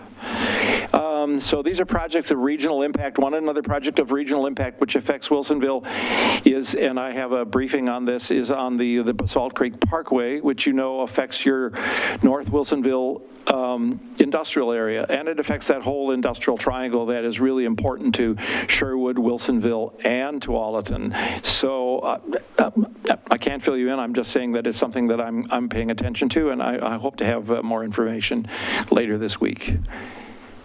Next thing, supporting the economy. Well, the convention center is a big deal that we're under. There's a study called the DOS, Development and Operations Analysis or something. I forget what it stands for. But basically to look at the not the convention center, the expo center. To look at it's celebrating 100 years, but it has old buildings that need a lot of work. And there's a lot of people and it's a big area. It's going to be next to the new interstate bridge. There's a lot of questions of what do we do going forward? There's a lot of historic needs there because of the internment of Japanese internees, and also because it was close to the van port. So there's a lot of historical aspects there where there's a study that's going on to look for ideas to see what can we do. Can we do the same thing? Can we make more money? What investments do we need to make? It's been started, it's ongoing, it'll probably take a couple years before we get that going. That's the Expo Center. The convention center is doing quite well. It's been opening, there's a lot of events being scheduled. It's a little behind, of course, the pre-COVID thing. There's still a lag. It takes a while to schedule these events. Incidentally, on the Expo, as you know, Cirque du Soleil is coming. So that's one of the big deals that's coming out there. The convention center is having events. Things are looking pretty good. We've been able to hire back most of the staff that we had to lay off. So that's good. P5, there's some facility work that needs to be done for the Schnitz. There's some old sewer lines, and then there may have to be some seismic retrofits for the Keller. But they're open. It's a sort of a national model for reopening safely. We've been able to do that, and they're ramping up again. I think we're up to around 80% of what the pre-COVID use was, bringing people back downtown as we start getting things cleaned up. And then, I could tell you something about the zoo, but I think we have somebody on your council here that knows probably more about the zoo than I do. The zoo has been a great success, as you know, that we completed the reconstruction bond on time and ahead ahead of schedule, on time, and slightly under budget. Some great things. There's a new orangutan. There's a rhinoceros that's got some amazing dental work, which was scary when I saw the pictures. There's, the condo program has been very successful. There's otters. It's been a great facility, and the Zoo Foundation has been a major player in that, so that's really wonderful. Do you want to add a comment? The Well, I picture will. is Nora, right? Pardon me? The picture is Nora, right? Yes, that is Nora. So in my full-time professional life, I am the executive director of the Oregon Zoo Foundation, where I've been for 5 years, and we work alongside our wonderful zoo director, Heidi Ron, and the Metro Council, who Metro owns a zoo, and we really have been grateful for how well the zoo has come out of the pandemic. People are visiting. They're still doing time ticketing, which it turns out that was a crowd pleaser because people have a better chance of getting parking and not having a crowded visit. And Nora, who you see pictured there, the polar bear, has her half-sister now there living with her, Amelia, and they seem to be really enjoying that salt water. So great report. Thank you, Councilor Rosenthal. Yeah, the zoo has been great, and people really love it. And there are going to be, a lot of people have asked about the summer concerts. The big summer concerts aren't coming back, but there are going to be small, sort of more local artist music events happening in the zoo. So there will be some additional stuff, and they're looking at the longer term of that. Incidentally, I do have to take a break. I forgot, because he was setting these things up, I forgot to introduce my policy advisor, Eduardo Ramos. Formerly, he was with city management and community outreach for the city of Tigard, so he knows the area pretty well. So he's the one who gets me scheduled and keeps me from double scheduling and getting in the wrong place at the wrong time. Parks and nature, critical during the pandemic. As you know, everybody used the parks a lot more during the pandemic because we couldn't hang out at our local brew pub. So people use the bicycles. We have 2 new parks that have opened, the Chehalem Ridge, which is out near Banks. That's a large 1,000 acres with some great views, great hiking trails. And then there's, of course, also Newell Creek Canyon in Clackamas County, which is a nice urban park. And it's the first park, metro park, that has biking trails. In other words, all-terrain biking. So there's a lot of stuff. We've added also, we added some acreage, about 50 acres to the Killam wetlands, which is a bog area. It's very rare, remaining in the Willamette Valley. And then we also added about 50 acres on Deep Creek in Clackamas County along the Clackamas River, where Deep Creek comes in. This is it was an old gravel pit. It's going to take a lot of rehab work, but it's a critical confluence area. And so then we have 24 areas, and there's the local share. There's $92 million for local parks issues or local parks development, as well as the general parks. There's 24 focus areas throughout the region. It's a complex process. I mean, you sort of have to go into the details. There is money for improving the trails. My personal favorite is to continue working on the Tonkin Ice Age Trail and try and connect that with other trails. I have other ideas that I'd like to see in this regional area. I'd like to see a trail underneath the power lines all the way over to the Peach Cove area, but that's another matter. That's not on the priority list yet. That's just my personal favorite because I live in the area. As I say, it's not my district, but it is my neighborhood.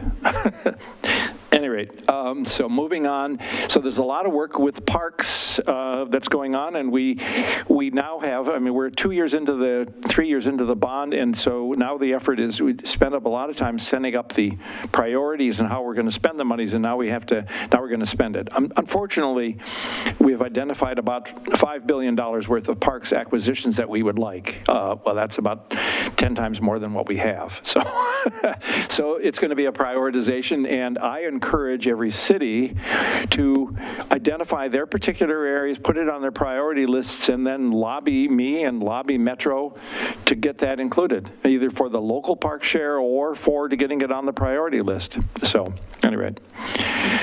So, anyhow, that's a brief sort of summary of what's going on. I haven't covered solid waste. That's another issue that's ongoing, setting rates for the year. Probably the main thing there that you'll know is that there was some problems over the pandemic. Rates, usage changed, rates changed, and one of the directions that the council directed our WPES program is to make sure that the rates don't fluctuate dramatically from year to year. In other words, they don't go 1% one year and 15% the next year, because the cities basically said, look, it's much easier if we know in a sort of predictable way what we can plan for and what we can tell our citizens is going to happen. And so that's happening now. There is still some debate over whether the projected 7% increase is appropriate. There's still quite a bit of debate over that. As you know, the county commissioners wrote a letter to Metro saying they think that that's excessive and they want to see more documentation of what that's necessary. Some of it has to do, I have to say, some of it has to do with increased wages, career construction pathways, and making sure that people have a higher living wage, and so that they have career pathways. And so there's been, and then there's inflation, which is also added to it. And then some of it has to do with, providing more service for self-haul, which the regional haulers don't do, but which was a big deal under the pandemic, and which I'm sure, as you know, people use a lot out here. I use it myself. So, anyway. Thank you, Councilor Rosenthal. That was a really great presentation. I had just a couple of comments I wanted to make. First one, I did want to cycle back to the housing discussion. And I think if we ever want to have more discussion on housing and homelessness, maybe we could do a specific program on that.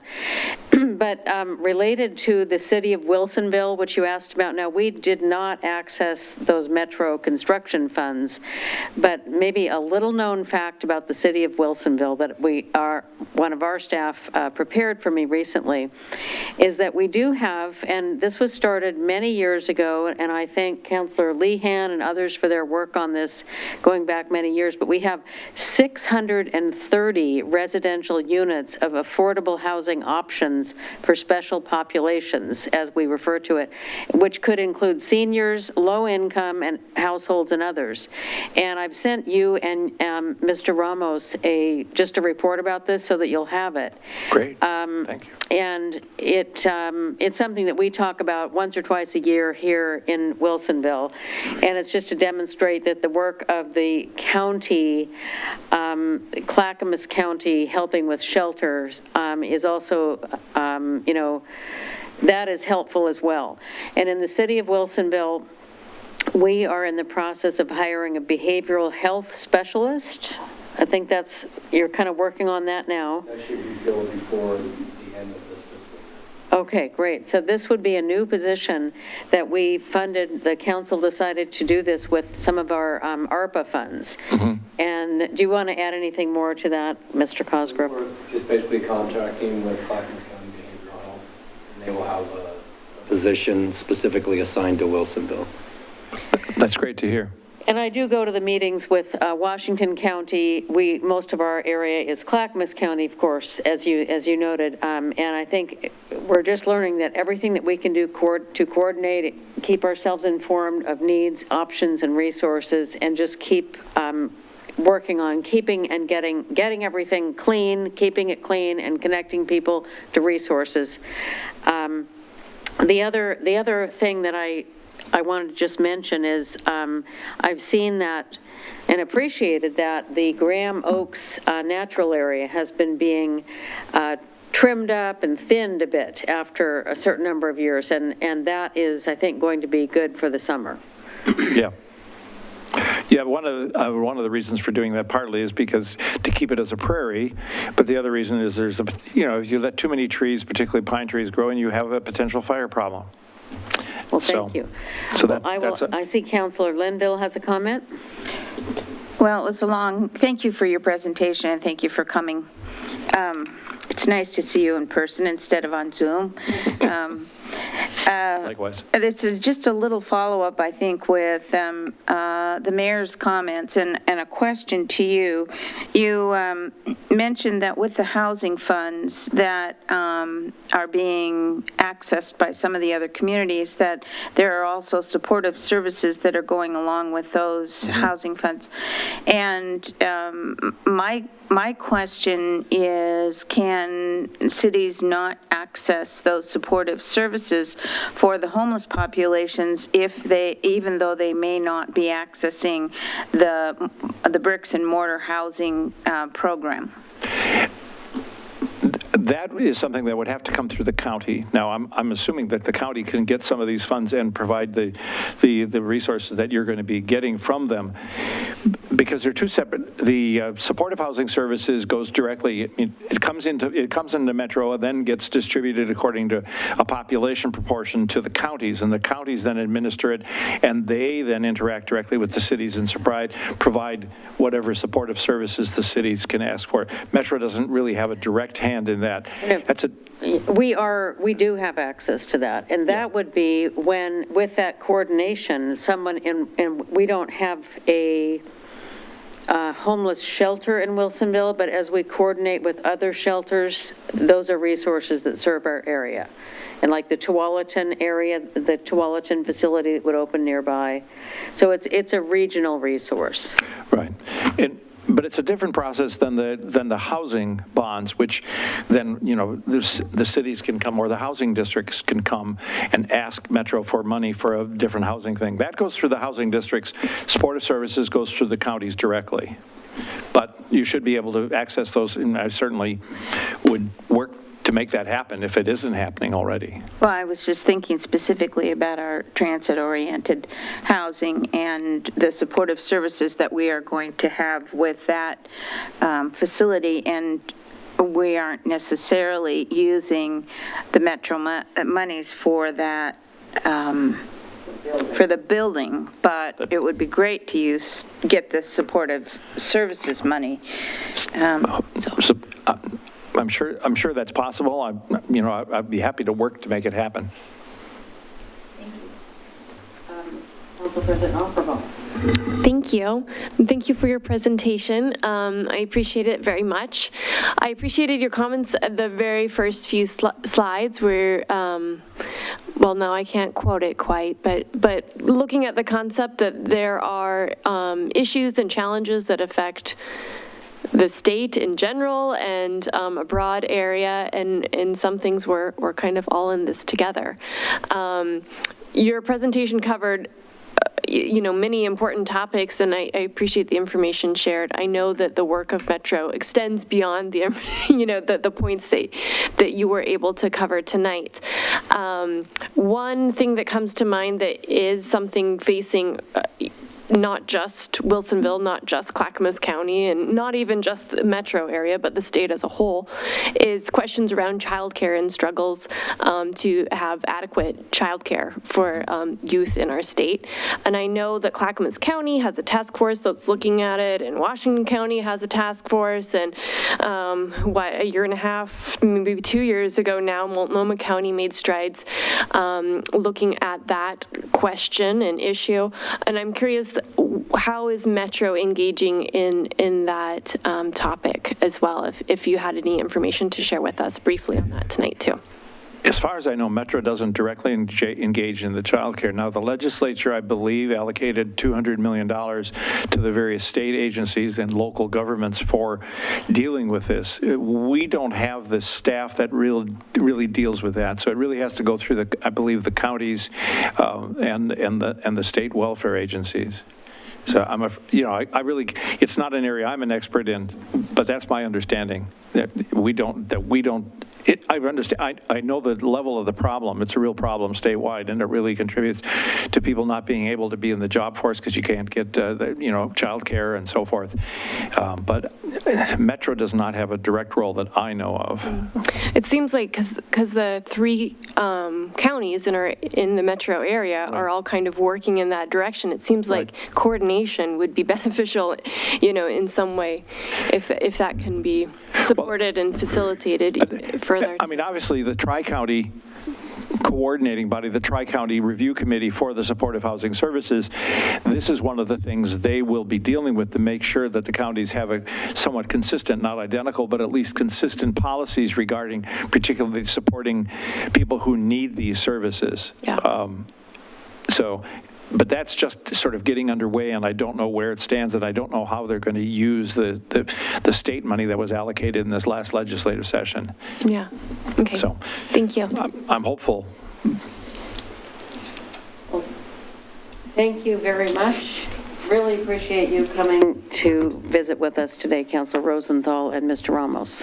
Thank you very much. Appreciate your time, and look forward to meeting with you again. All right. And that brings us to a presentation about the Community Enhancement Program and stump grinding.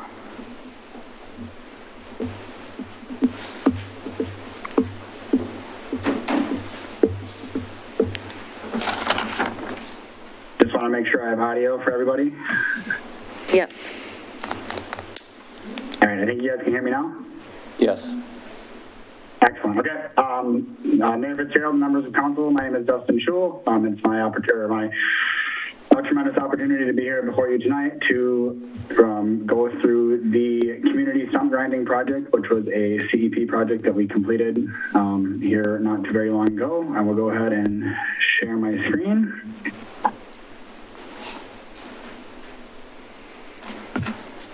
There we go.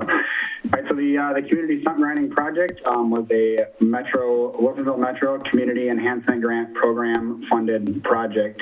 If you remember, the ice storm was very devastating. It's not far away from anybody's memory. And we had an internal city response team get together, a fully focused community and collaborative project that identified stump grinding as the most cost prohibitive method, or the reasoning for trees not being replanted. So what was requested through the grant process was $49,000, which we believed could remove up to 150 stumps. $42,000 was allocated. We believed that we could target up to 120 stumps. We broke the town of Wilsonville into 4 quadrants to make sure that we were being thoughtful and diligent with how we were breaking up those funds so that not anything was allocated to any one area specifically. We did only have 56 applicants, which resulted in 48 stumps being ground.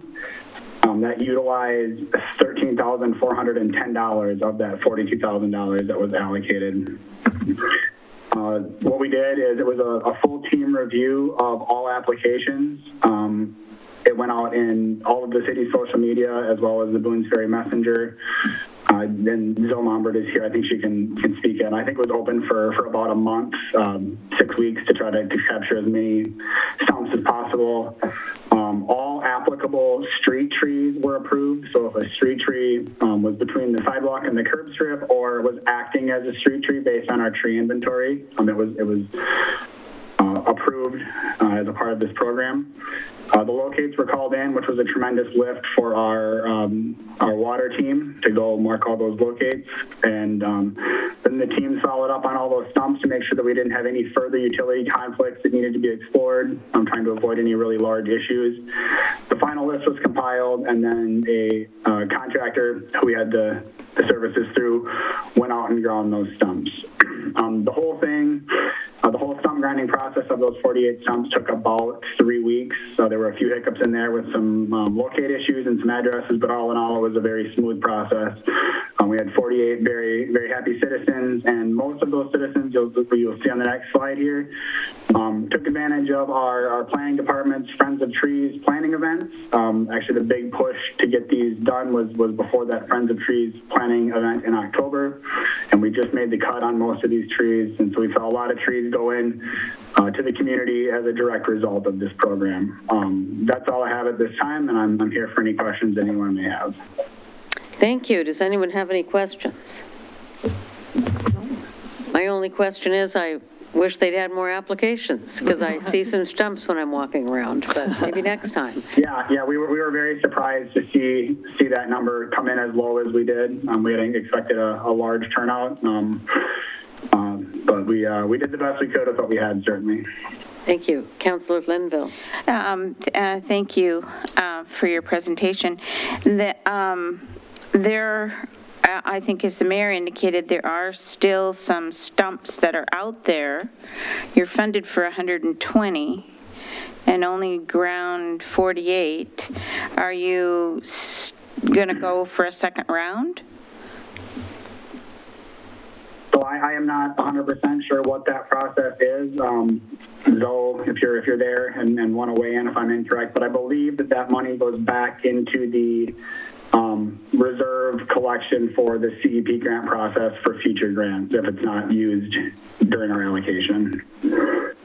Here is Ms. Mombert with some information.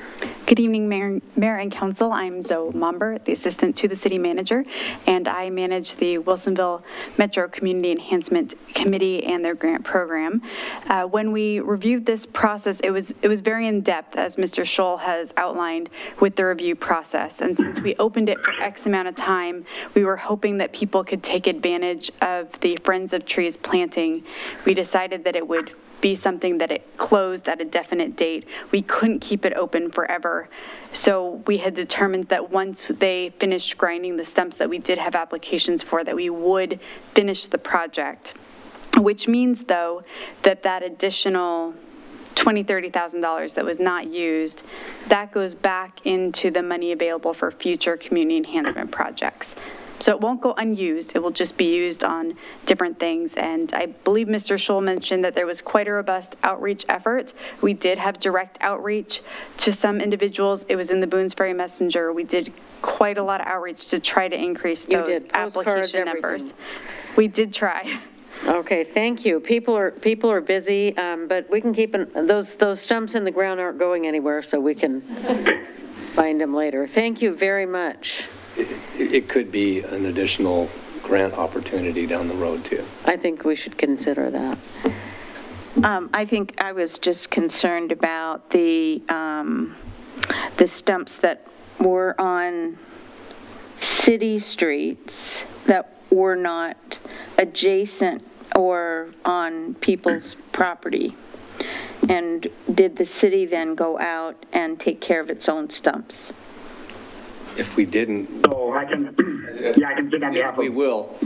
How's that? We have an answer. Perfect, yeah. Go ahead, Dustin. Yeah, I can speak on behalf of Parks and a large portion of what they've done in Public Works as far as I know, and I believe that if we have not got to them, there is a plan to get to them, but I think that everything that is the responsibility of the city has been ground and replanted except for the trees at the West Transfer Station at this time. Okay, well, thanks very much. We'll keep an open mind about how to accelerate the disappearance of some of those stumps. And that brings us to, so I think, thank you, Mr. Shull, really appreciate your presentation. And that brings us to the citizen input and community announcements section of our agenda. And this is an opportunity for visitors to address the city council on items not on the agenda. It's also time to address items that are on the agenda but are not scheduled for a public hearing. Staff and city council make every effort to respond to questions raised during citizens' input before tonight's meeting ends or as quickly as possible thereafter. Please limit your comments to 3 minutes. Use the raised hand feature of Zoom to let us know if you'd like to provide comments. Do we have anyone? Okay. Thank you. That brings us to councilor comments, liaison reports, and meeting announcements, starting with Council President Aukervall. Thank you. I can report in on the last Monday I attended a WIF Commission Board meeting, which is the Willamette Intake Facilities Commission. In that meeting, we passed the annual work plan and budget, and we also adopted the schedule for the fiscal year 2022, 2023. And so in a change, the next meeting for that group will now be in October. I believe it's October 24th. It would be a Monday, the last Monday of the month of October. Last week, I was also able to attend a few of our Parks and Rec events. I attended one of the Spring Fling events that we reported on in our last council meeting. Last Tuesday evening with my daughter, we attended the nature journaling class and had a lot of fun, and just wanted to share my appreciation to Parks for putting together some really great and I underscore free programming for our community. So that was nice to be part of that and kind of see what's going on. We also attended the work day this last Saturday, which at the conclusion of work day, we did a planting of a moon tree. And this is just the coolest thing. The tree is named, it's named Al, A-L, and it's a very special tree. It's located up near the pollinator garden and close to the barn in Memorial Park. And this tree is actually derived from a seed that was flown around the moon and back. So that's pretty exciting that we have that in Wilsonville, among other notable trees that we have in our city, right? So that was cool to see the beginning of Owl in Wilsonville, and you can go up there in Memorial Park and view Owl. I wanted to say a big thank you to the community members that participated in Workday this year. We were a small group this year. I think this program's just, kind of coming back since the beginning of the pandemic, but small and mighty is probably an appropriate description for the group. We were able to accomplish a large amount of work. And a special thank you to the several volunteers from the Wilsonville Moose Lodge that participated in the workday, and you were really terrific in helping propel the work forward that morning. But all of the families and individuals that participated. And also, I want to say now, Dustin Scholl's already logged off for his agenda item, but I wanted to say that whenever I have an opportunity to interact with our parks crew, I'm just really reminded that we have such exceptional staff, and they are sharing their passion in these events and these community work days. And we are very lucky and fortunate. The entire community benefits from them, doing work that is their passion and sharing that passion with community members, and just really taking it to another level. So thank you all. That was great. Coming up on May 14th, we will be having a council/board retreat at the community center, not here, at the community center on that May 14th. May 14th is also Bulky Waste Day, which is a very popular day in Wilsonville. And so that starts 9 a.m. to 1 p.m. The event takes place at Republic Services, which is located on Southwest Ritter Road. And Bulky Waste Day is an opportunity for Wilsonville residents, I'll specify, to dispose of large items, furniture, appliances, large things that you need to get rid of and need to dispose appropriately at no charge. And in the past, I think they have collected sometimes canned goods, sometimes toiletries. The notes here this year says that they're going to be collecting donations of gift cards from local merchants to help Wilsonville Community Sharing's food bank program. And you will need to show proof of Wilsonville residence. The last Bulky Waste Day had 347 vehicles, so it is a busy event. And they dropped off 47 tons of bulky waste for collection that could be processed appropriately and put in the right spot, as we talked about in our Metro presentation too, right? So, and a lot of those items are recycled whenever it's possible. So there's more information on the city website about that if you are interested and have some stuff that you need to clean up. And that's it for me. Thank you. Thank you. Councilor Lehan. Yes, I will. I was just going to mention again about the moon trees, but since I'm on the state Heritage Tree Board, and I was one of the ones who suggested we might want to put in for one, because we were down to nine moon trees left that they were trying to find homes for, and I sent a thing to I think Carrie Rappold. That's who I sent it to. I'm trying to think if it was Dustin or Carrie, but I said, is there any chance we might want to have one of these moon trees, because they're trying to find homes for the last 9 that, twirled around the moon, and they did. So to qualify, it had to be in a public place that the public could see it, and when we have to put up a little plaque or something, a little sign that says that it is a moon tree, because they're around the state. The other 8, I don't know where they went.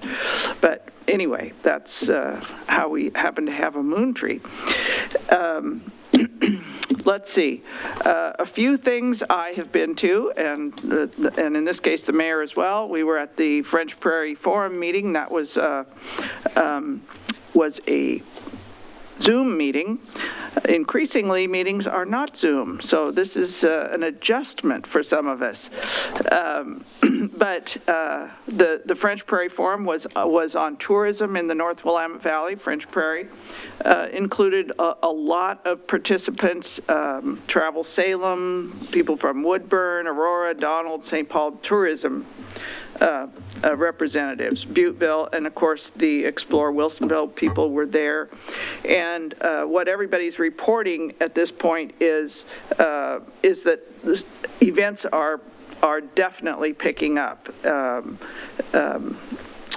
And that was also true, reported at the tourism committee meeting that we also attended this last week. All of a sudden, schedules are full of events. One of them being the Rotary Summer Concerts are back on Beam. So there are 4 of those in July and August here in Town Center Park. The first one being July 21, which is once again, Johnny Limbo and the Lugnuts. So they just headed off, and that's usually the biggest one. But there are 4 other headliners also in other part of July and then in August. Let me just check here. I'm also involved with the Willamette Falls and Landings Heritage Area Coalition. We have multiple meetings with them.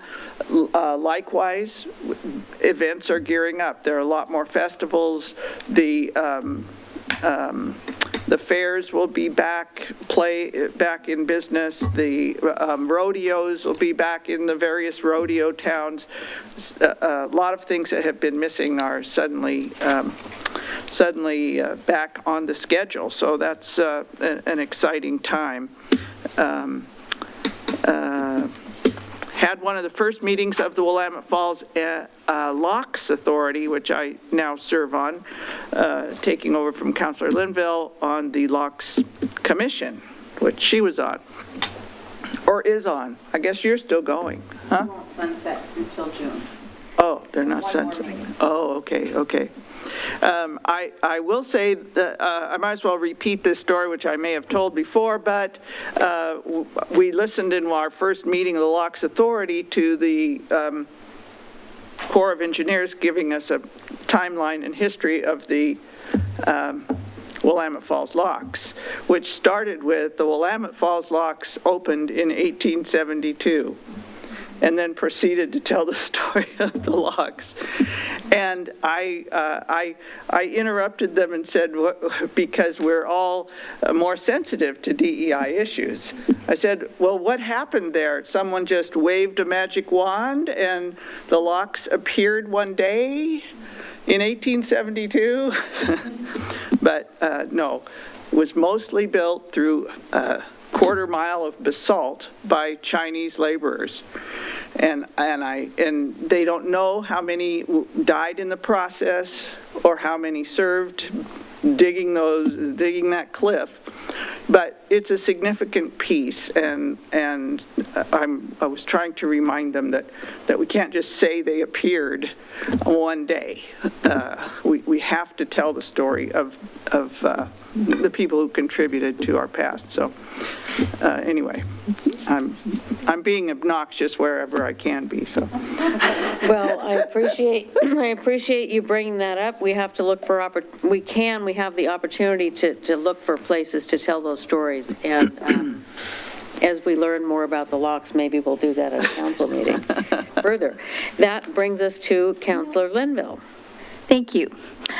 First of all, I wanted to thank Zoe Mombert and the city staff for hosting the volunteer appreciation event, the drive-through event on the 20th, and I was delighted to be there, and at least it wasn't raining. It was chilly, but it was nice to be able to recognize people as they came through. And so thank you for organizing that.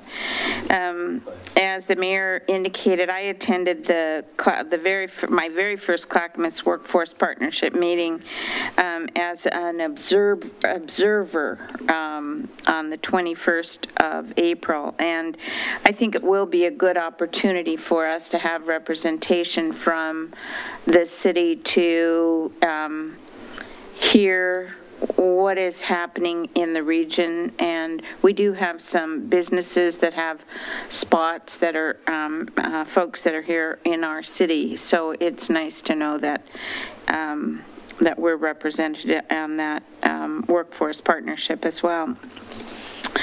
I'm going to try and attend the PAC meeting as an observer, the Aurora Airport PAC meeting tomorrow at 3 o'clock as an observer on Zoom.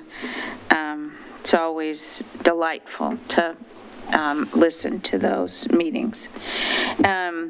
I have established a monthly meeting, a coffee with Representative Neron, and so we'll be meeting monthly to just kind of share things that are going on in the city and things that are going on at the state. And so if there's anything that comes from those meetings, I'll be sure to bring them back here. They are very informal, just a coffee, and I'm not representing the city. It's just the two of us that are meeting. But I am attending as a representative of the council.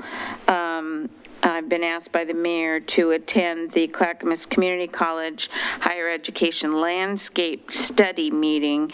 The community colleges have contracted with a consultant to really look at what are the needs of business and industry for training and education. And I think this is a prelude to the proposals that are going to go for the future Work Ready Oregon monies that are out there. So the community colleges will be getting some of that money. So, and we have been hopefully wanting to engage in looking at what those needs are here, specifically in Wilsonville, and I think next month we'll have some more information about maybe an event that will help us do that. Get a good picture, too, of what those needs are specifically here in Wilsonville. So I feel a little bit like this is a kind of the cart before the horse, but I'll go and represent the city, and it'll be interesting for me to be on the other side of the table at this meeting, because usually I'm sitting on the higher ed side. So that'll be really great. So, and that is my report. Thank you. Can I add one thing I forgot to say? I was not at work day because this last Saturday we had work day at the cemetery, and I'm president of the Pleasant View Cemetery, and as I tell people, this is cemetery season, this is cemetery month, and that's because all these cemeteries are getting ready for Memorial Day at the end of the month. And if you Wilsonville doesn't have a cemetery in our city limits, but we have 3 just outside of our city limits. Ours is Pleasant View Cemetery, which is 2 miles west of Villebois. So, or not even, mile and a half maybe. Anyway, and even if you have no relatives there, it is worth going to these cemeteries in May and seeing them. Every road in the region has a tombstone out there. The names of the roads are there. And Pleasant View has fabulous views of the valley. So I would just invite people to visit them sometime. And if you go on Memorial Day, bring a flower or 2 and put it on somebody who doesn't have one, because there are lots of people who have otherwise been forgotten. So that's my plug for the local cemeteries. Thank you, Councilor Linville. Can we get, we're having some Zoom audio issues. Can you give just 1 second so that we can try and fix it? Thank you. Oh, she didn't have to wait for me to stop talking. Welcome to Zoom. Enter your meeting ID followed by pound. You wouldn't have liked that.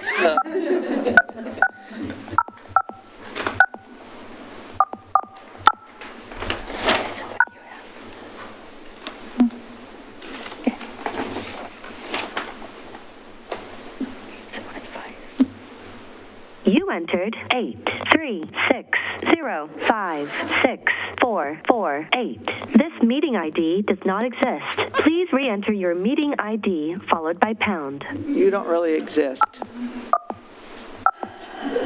Nothing like a little pressure. Yeah. We wish you existed, but you do not. Like me trying to check. You entered 81536056448. This meeting ID does not exist. Please re-enter your meeting ID followed by pound. It's just one of those nights.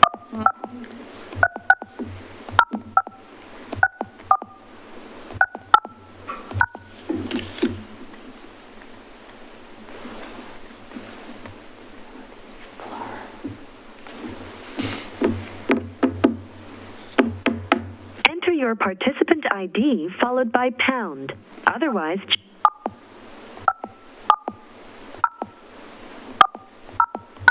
you have entered the meeting as a panelist.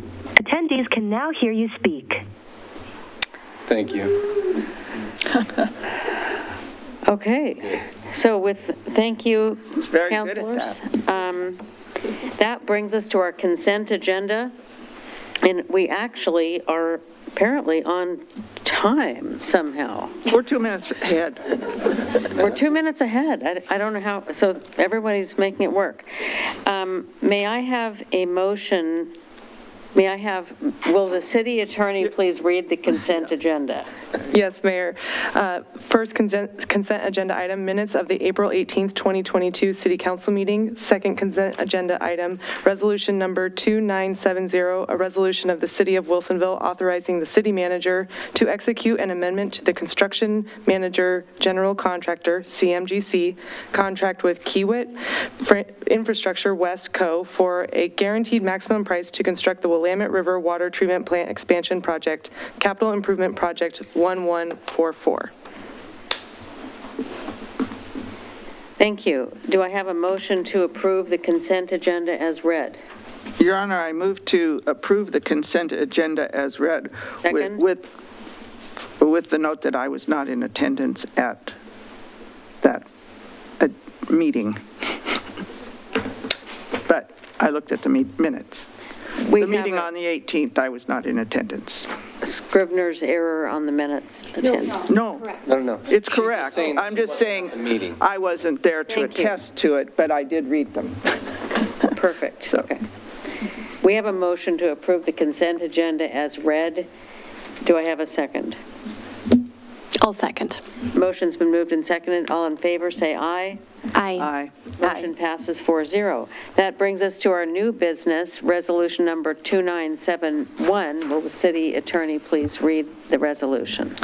Resolution number 2971, a resolution of the City of Wilsonville establishing the Wilsonville Vertical Housing Development Zone, VHDZ, program and local criteria.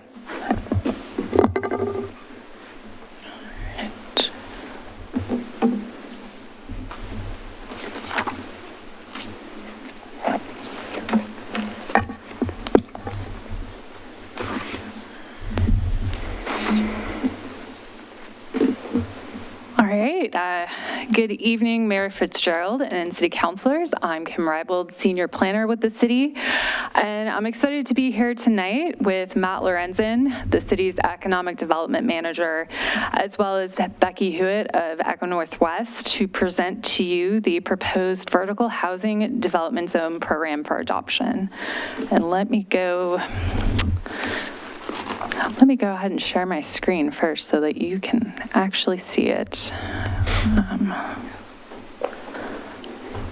There we go. I'm a little rusty being in council chambers here, so pardon me. There we go. Okay.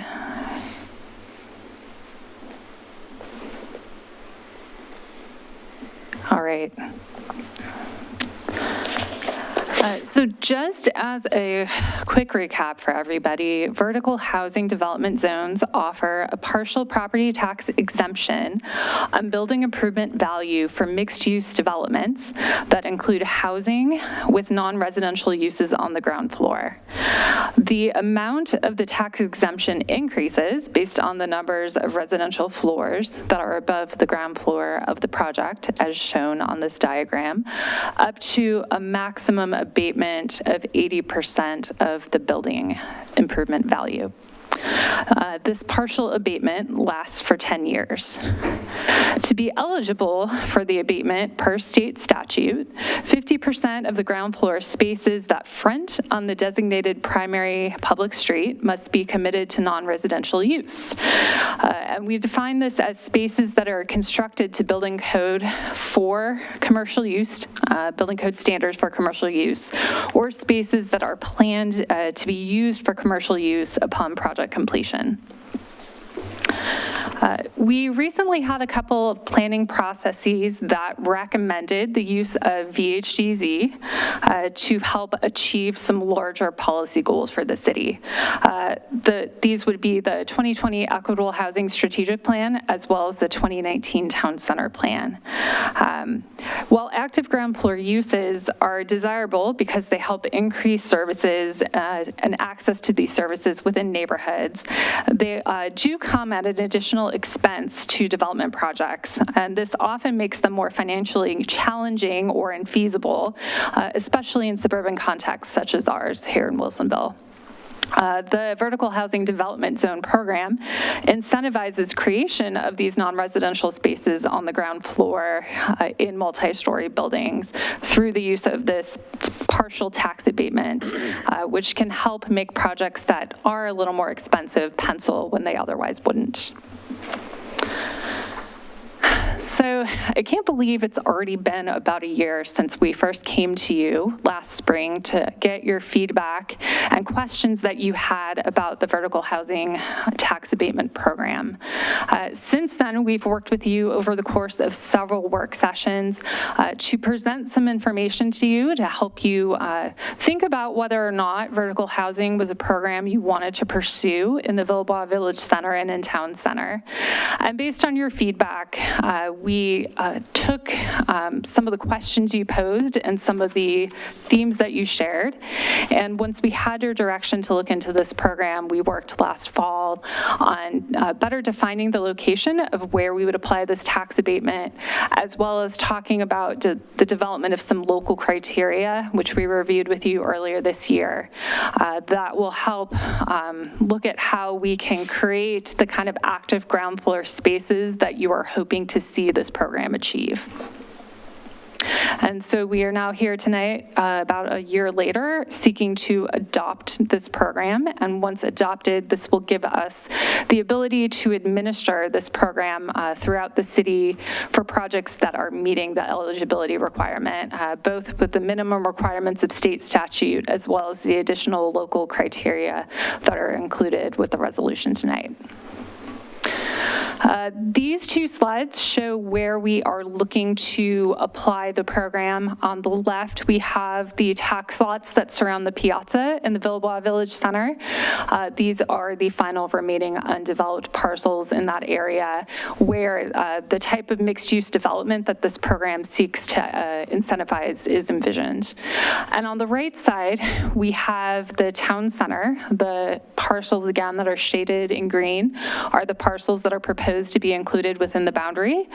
These parcels are generally focused around the Main Street subdistrict that is in the town center zone, which is where the plan and zoning emphasize the importance of having these active ground floor uses the most, as well as a couple of other parcels that, due to their relationship to the existing tax lots, as well as the age of construction, have the type of roadway frontage and or the number of stories that you can construct that make this incentive something that can easily be utilized here to achieve our desired goals.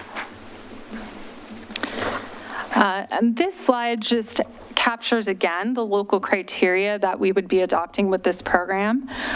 And this is really based on the input that we heard from you over the past several months about wanting to ensure that the spaces that we're creating go beyond the bare minimum laid out in the state statute and really are designed in a manner that is accessible to the public.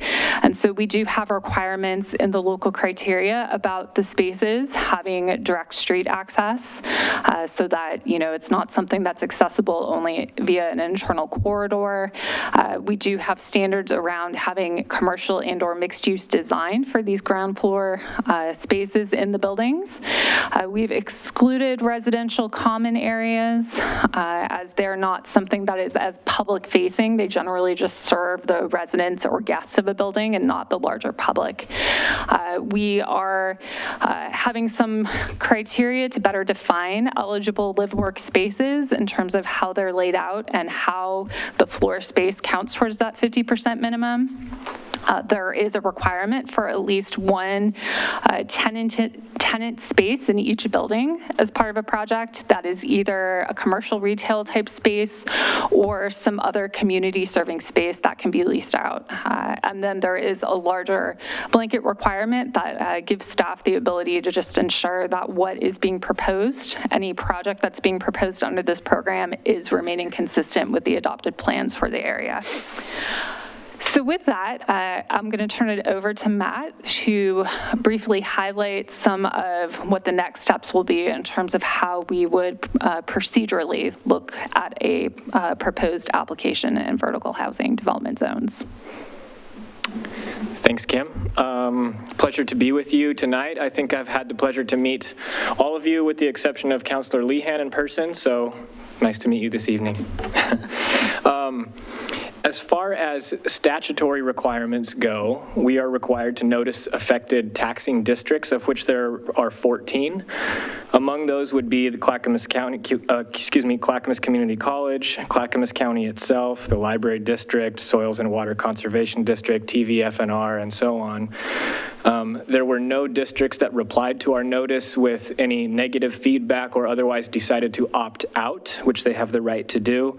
We did receive 2 informal communications, one from Clackamas Community College. Their vice president just said that they were in support of the program and looked forward to the results. And then Tualatin Valley Fire and Rescue responded and said that they didn't find the program problematic in any way. Further, as far as state requirements go, we're required to, and the statute's pretty vague, we're required to consider displacement risk, residential displacement risk within the designated zone boundaries.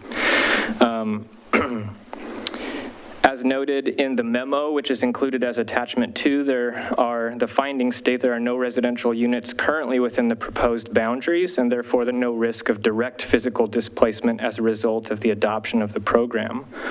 The memo also assesses displacement risks to adjacent properties, so those that are outside the boundaries but potentially impacted by the program. The memo concludes that there are no major displacement risks due to the age and renovation status of nearby residential units. Next slide, please. So this process, I will note, although Kim is a planner, this is not a land use program. It's an economic development incentive, and as such, it's anticipated that it will be my role to process these applications. Because it is an administrative review process, it's not subject to public hearing. Again, it's not a land use action. And so a staff determination based on objective criteria would be a final determination. I'll note in the process that you see on the slide here, steps 3 and 4, these steps are optional, but we anticipate most developers will take advantage of these optional steps because as they evaluate a project, put together a performance pro forma for how this anticipated development will financially perform over time, they're going to want to know what their operating expenses are going to be, and a tax abatement would, of course, have implications for the ongoing expenses of the property. So steps 3 and 4 would give them in writing a commitment from the city subject to conditions that they perform according to what their application states, and gives them the assurance that they'll receive the tax abatement as long as they move forward with construction and get a certificate of occupancy. So an applicant could, in theory, skip these steps, but again, most developers are going to want to have that insurance before they move into construction and complete the project. So with that, our team's recommendation tonight is that the council adopt resolution number 2971, creating a vertical housing development zone tax abatement program in the city of Wilsonville. We're happy to take your questions. Any questions? Council President Akkerval. Thank you. Thanks for the presentation. We have had many conversations about this over the last year. And I appreciate the work that's been done and the program that's been able to be crafted, I guess, through that dialogue and discussion. In the packet report, and as you presented specifically kind of calling out the state requirement to look at displacement issues and the examination then that's included in the packet of that. It makes sense why the state's requiring this, and I'm glad to see that report. It made me think about, and it's something that we've talked about as council for town center as a whole, displacement of businesses, and that could potentially happen. How do we help maybe kind of escort some businesses into this new vision for town center? And so I know that's really, a separate conversation from this vertical housing development zone. But I wanted to bring it up again tonight and kind of, see if staff had thoughts to share about that tonight or in our future conversations as we continue to talk about town center, because I think that is on, it's on my mind. I believe it's on other people's mind as well, in looking at how this can be a really successful area for our city. So that's it. Thank you. So to clarify, the concern is about not residential displacement, but rather commercial displacement. Yeah, correct. Okay. Yeah, so I guess it's worth stating that the state doesn't require that we consider this, but it's a real concern nonetheless. So the town center plan acknowledges that risk and addresses it pretty directly. There are some recommendations in the plan for programmatic solutions that might mitigate commercial displacement potential. So the VHDZ itself does not do much except perhaps incrementally to increase that risk. It's really the upzoning of the entire area that creates that risk. So as we move toward implementation and begin working with developers on real projects, we would aspire and will, at your direction, of course, research and bring forth some suggestions in line with what the town center plan recommends as far as programs that might mitigate commercial displacement. So what that might look like, as I think you're very aware, we have an urban renewal task force that's meeting right now considering a tax increment finance district that would also be in the town center area. With that TIF district, we could look at creating grant programs that might help subsidize tenant improvements to either help existing businesses thrive in place or to perhaps move into new development if they are being displaced. So that's one potential solution.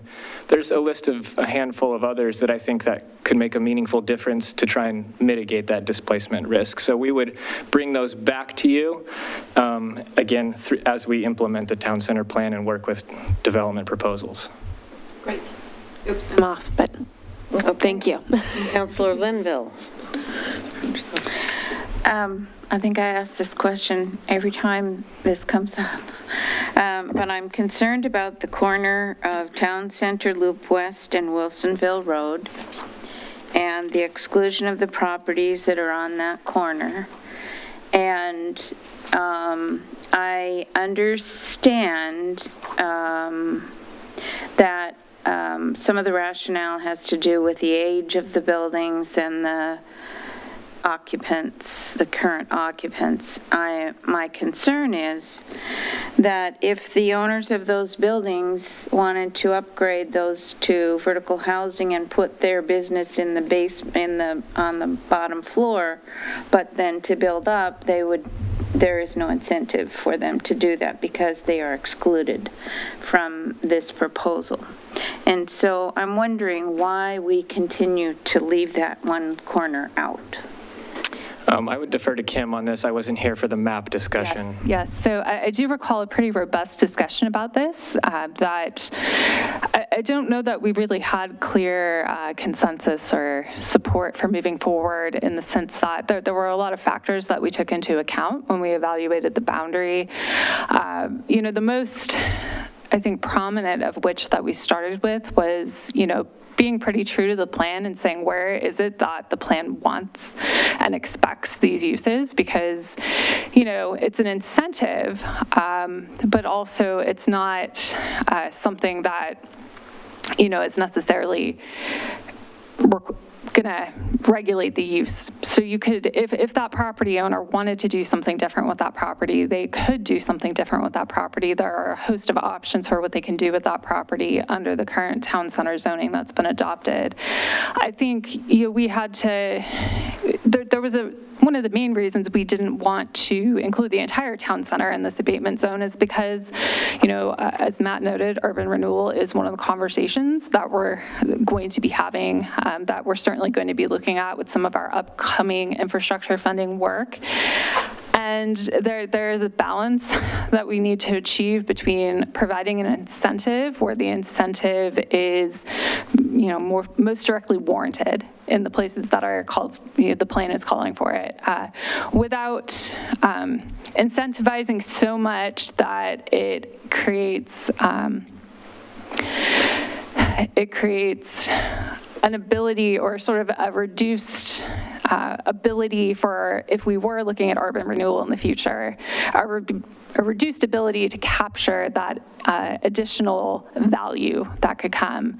So that's why you wouldn't put it everywhere in town center, right? Because if you apply the incentive everywhere equally, you're going to dilute the effect, and it could have some financial impacts that we're not necessarily looking to have. We really want to concentrate it in the areas of most importance. We also recognize that the displacement conversation was pretty prominent throughout the town center plan development process. And when we look at, where are the more logical or likely places that we could see initial development activities, we look at areas where there aren't, where there are more opportunistic spaces for redevelopment. So areas with large parking lots come to mind, because you can, on a larger parcel, you can keep your existing development in place. You can redevelop some of the parking lot and kind of do something a little more incrementally over time. You don't have those same opportunities on a smaller isolated parcel that is in effect cut off from the main street, because that was the other factor we looked at, was relationship to that subdistrict and that main street. I mean, the main street is the really prime focus of that mixed use. And because of where the tax lot boundaries are relative to the main street, relative to an existing building that is just to the west of that future main street, it did not seem very likely that those tax lots on the corner would be able to be integrated or have a direct frontage onto the main street.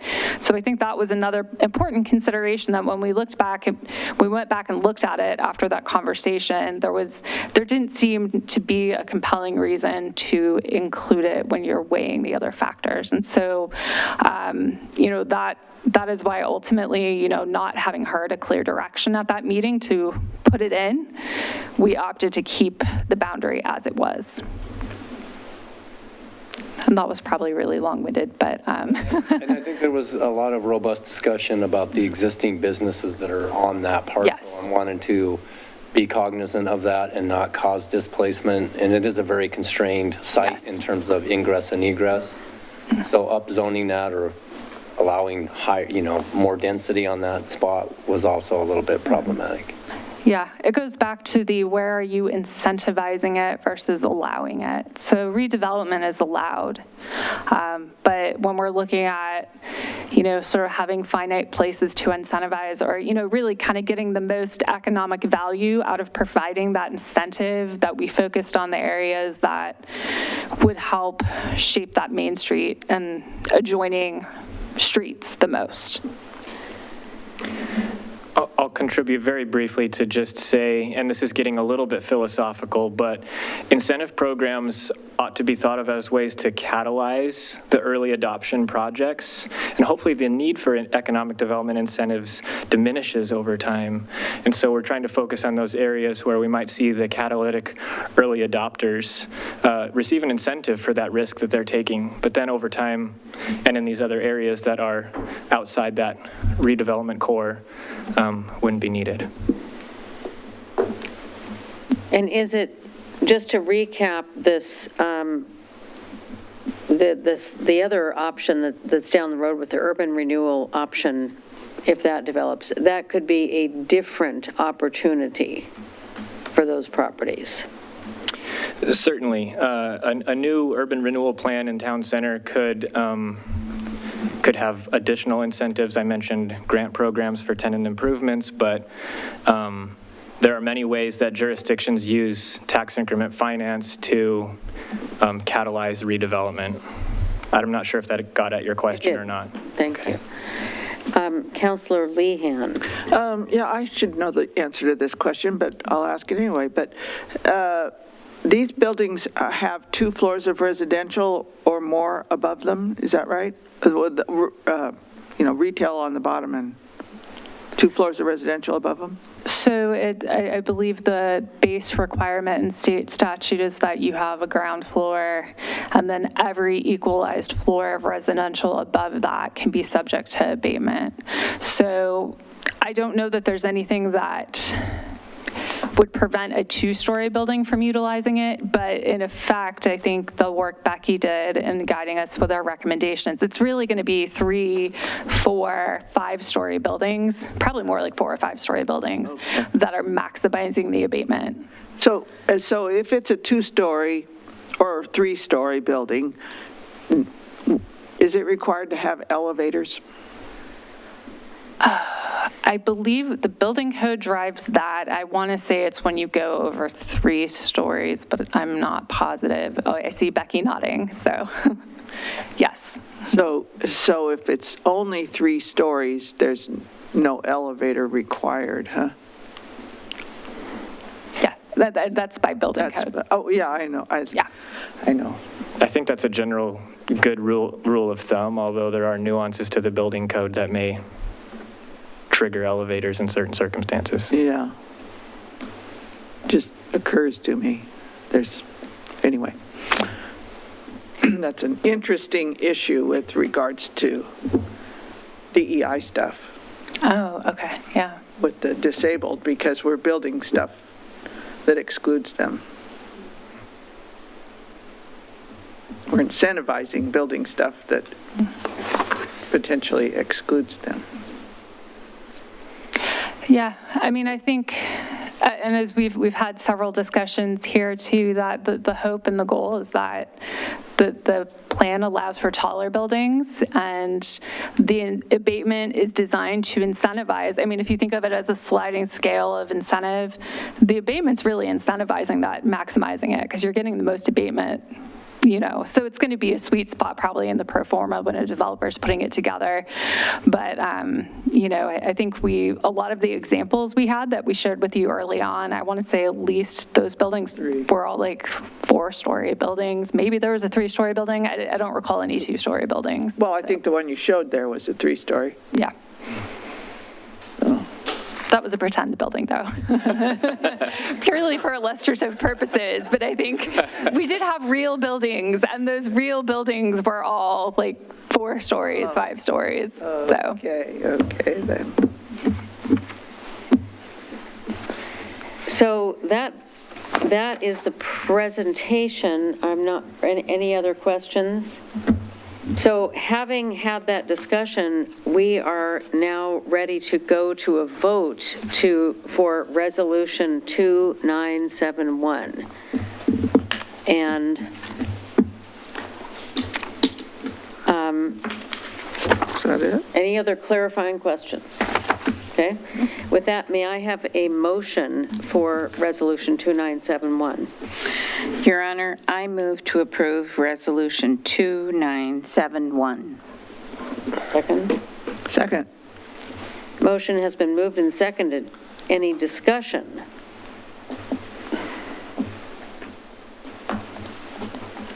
Okay. We've had quite a bit of discussion over the last few months on this, and not seeing any further discussion, I'll call the question. All in favor, say aye. Aye. Aye. Any opposed? Motion passes 4-0. That brings us to continuing business. Will the city attorney please read, I think, ordinances 859 and 860 on second reading? This is the second reading of ordinance number 859, an ordinance of the City of Wilsonville annexing approximately 13.24 acres of property located between Southwest Beckman Road and Southwest Frog Pond Lane at 7070 Southwest Frog Pond Lane and 7151 Southwest Beckman Road. The land is more particularly described as tax lot 5101, section 12D, and tax lot 4500, section 12DC, Township 3 South, Range 1 West, Willamette Meridian, Clackamas County, Oregon. Kathy Ludwig, Amy Thurmond, Gregory Cromwell, Matthew Hall, Matthew Kirkendall, Gary Moon, Jalen Moon, Kurt Moon, Laurel Moon, petitioners. This is also the second reading of ordinance number 860, an ordinance of the City of Wilsonville approving a zone map amendment from the Clackamas County Rural Residential Farm Forest 5-acre RRFF-5 zone to the residential neighborhood RN zone on approximately 4.06 acres and to the public facility PF zone on approximately 9.18 acres located between Southwest Beckman Road and Southwest Frog Pond Lane at 7070 Southwest Frog Pond Lane and 7151 Southwest Beckman Road. The land is more particularly described as tax lot 1501, section 12D, and tax lot 4500, section 12DC, Township 3 South, Range 1 West, Willamette Meridian, Clackamas County, Oregon. West Hills Land Development LLC applicant. Thank you. And we're going to have a staff report? No, not tonight. Okay. I will call to order a public hearing, quasi-judicial land use hearing second reading of ordinance numbers 859 and 860, as we just heard. City council meetings are open to the public. This meeting may also be attended remotely in accordance with Oregon law. Information regarding how the public can attend this meeting remotely is posted at City Hall and on the city's website. Public testimony was accepted during the public hearing, which was closed after the first reading. I ask once again, do any members of the city council wish to abstain, declare a conflict of interest, or report any ex parte contact or any information gained outside of the hearing? No. No. At this time, does any staff have any follow-up information to present, or do any members of the city council have questions for staff? I don't have any additional information, Your Honor. May I have a motion on ordinance number 859 on second reading? Your Honor, I move to adopt ordinance number 859 on second reading. Second? I'll second. The motion has been moved and seconded. Is there any discussion? Hearing none, we'll do a roll call vote, please. Counselor Linville? Yes. Council President Ockerville? Yes. Counselor Lehan? Yes. Mayor Fitzgerald? Yes. Ordinance number 859 has been approved on second reading. If you, pardon? Go ahead. Oh, go ahead. If you desire to appeal this decision to the Oregon Land Use Board of Appeals, you must make application stating the grounds of the appeal in the form and within the time prescribed by state law. May I have a motion now for ordinance number 860 on second reading? Your Honor, I move to adopt ordinance number 860 on second reading. Is there a second? I'll second. It's been moved and seconded. Do we have any, is there any discussion about this ordinance? Hearing no further discussion, I'll ask the city recorder to make a roll call vote. Counselor Linville? Yes. Council President Ockerville? Yes. Counselor Lehan? Yes. Mayor Fitzgerald? Yes. Ordinance number 860 is approved on second reading. If you desire to appeal this decision to the Oregon Land Use Board of Appeals, you must make application stating the grounds of the appeal in the form and within the time frame prescribed by law. Will the city attorney please now read ordinance number 861 on second reading? This is the second reading of ordinance number 861, an ordinance of the city of Wilsonville annexing approximately 10.46 acres of property located west of Southwest Stafford Road, north of Southwest Frog Pond Lane, at 6725 Southwest Frog Pond Lane. The land is more particularly described as tax lots 401 and 402, Section 12D, Township 3 South, Range 1 West, Willamette Meridian, Clackamas County, Oregon. Sherry Miller, James Mahus, Jeremiah Kralich, I apologize if I'm butchering your names, Brian Powell, petitioners. And are we doing 862 as well? Okay. This is the second reading of ordinance number 862, an ordinance of the city of Wilsonville approving a zone map amendment from the Clackamas County Rural Residential Farm Forest 5-acre RRFF-5 zone to the residential neighborhood RN zone on approximately 10.46 acres located west of Southwest Stafford Road, north of Southwest Frog Pond Lane, at 6725 Southwest Frog Pond Lane. The land is more particularly described as tax lots 401 and 402, Section 12D, Township 3 South, Range 1 West, Willamette Meridian, Clackamas County, Oregon. West Hills Land Development, LLC applicant. Thank you. This is a public hearing, quasi-judicial land use hearing. Second reading of ordinance numbers 861 and 862. City council meetings are open to the public. This meeting may also be attended remotely in accordance with Oregon law. Information regarding how the public can attend this meeting remotely is posted at City Hall and on the city's website. Public testimony was accepted during the public hearing, which was closed after the first hearing. I ask once again, do any members of the City Council wish to abstain, declare a conflict of interest, or report any ex parte or any information gained outside of the hearing? No. No. At this time, does staff have any follow-up information to present, or do any members of the City Council have questions for staff?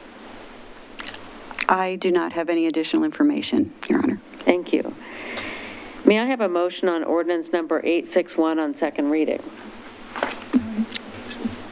I move to adopt ordinance number 861 on second reading. I'll second the motion. The motion has been moved and seconded. Is there any discussion?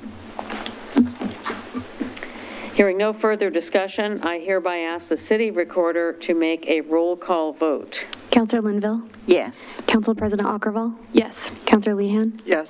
Mayor Fitzgerald? Yes. Ordinance number 861 is approved on second reading. If you desire to appeal this decision to the Oregon Land Use Board of Appeals, you must make an application stating the grounds of the appeal in the form and within the time frame prescribed by state law. May I have a motion now on ordinance number 862 on second reading? I move to adopt ordinance number 862 on second reading. I'll second the motion. The motion has been moved and seconded. Is there any discussion? No. Hearing no further discussion, I hereby ask the city recorder to make a roll call vote. Councillor Linville? Yes. Council President Ockerville? Yes. Councillor Lehan? Yes. Mayor Fitzgerald? Yes, ordinance number 862 is approved on second reading.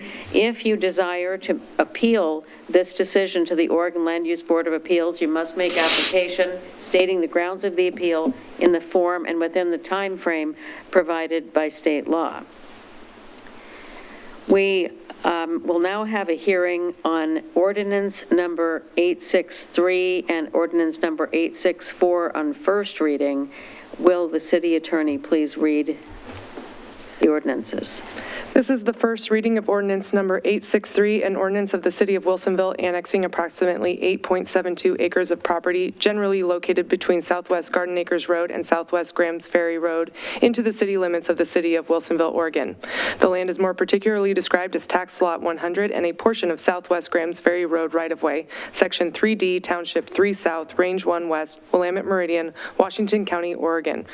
Gary S. Reichlich, as trustee of the Eileen Reichlich Trust, Gary S. and Susan M. Reichlich as individuals petitioners. This is also the first reading of ordinance number 864, an ordinance of the City of Wilsonville approving a zone map amendment from the Washington County Future Development 20-acre FD-20 zone to the Planned Development Industrial Regionally Significant Industrial Area PDI-RSIA zone on approximately 8.17 acres, generally located between Southwest Garden Acres Road and Southwest Grams Ferry Road. The land is more particularly described as Tax Lot 100, Section 3D, Township 3 South, Range 1 West, Willamette Meridian, Washington County, Oregon. BTC 3 Grams Ferry IC LLC applicant. Thank you. I call to order the public hearing regarding proposed ordinance numbers 863 and 864 on first reading. Do any members of the City Council wish to abstain, declare a conflict of interest, or report any ex parte contact or any information gained outside of the hearing? No. No. Have all members familiarized themselves with the application? Yes. Yes. Does any member of the audience wish to challenge the participation of any member of the council? For all those wishing to testify, please be aware that failure to raise an issue accompanied by statements or evidence sufficient to afford the City Council and the parties an opportunity to respond to the issue precludes appeal to the Land Use Board of Appeals, LUBA, based on that issue. Testimony and evidence must be directed toward the criteria that staff will describe or other criteria in the plan or land use regulation which you believe apply to the decision. City Council meetings are open to the public. This meeting may also be attended remotely in accordance with Oregon law. Information regarding how the public can attend this meeting remotely and give testimony is posted at City Hall and on the city's website. Notice was given that testimony could be submitted for the record in advance by writing or emailing or mailing it to the city recorder. Testimony may be submitted in writing at any time prior to the closure of the public hearing. Once the public hearing is closed, no further testimony in any form will be submitted. If you want to provide public testimony remotely during this meeting, please use the raise hand feature on Zoom or press *9 on your telephone to notify the city recorder you wish to speak when time for the public testimony is called. If you are having difficulty with these instructions, you may call 1-669-900-6833, and when prompted, enter webinar ID number 815-3605-3468. Both numbers are shown on the screen. When called upon to testify, state your full name and address unless you've provided that address in writing to the city recorder already. I request from those providing testimony not to repeat testimony that has already been given to the city council. Simply indicating that you agree with the prior testimony given by a speaker you identify is sufficient. At this time, I call for staff to present the proposal and list the applicable substantive approval criteria. Let's see. Looking for it. Bear with me for a second here.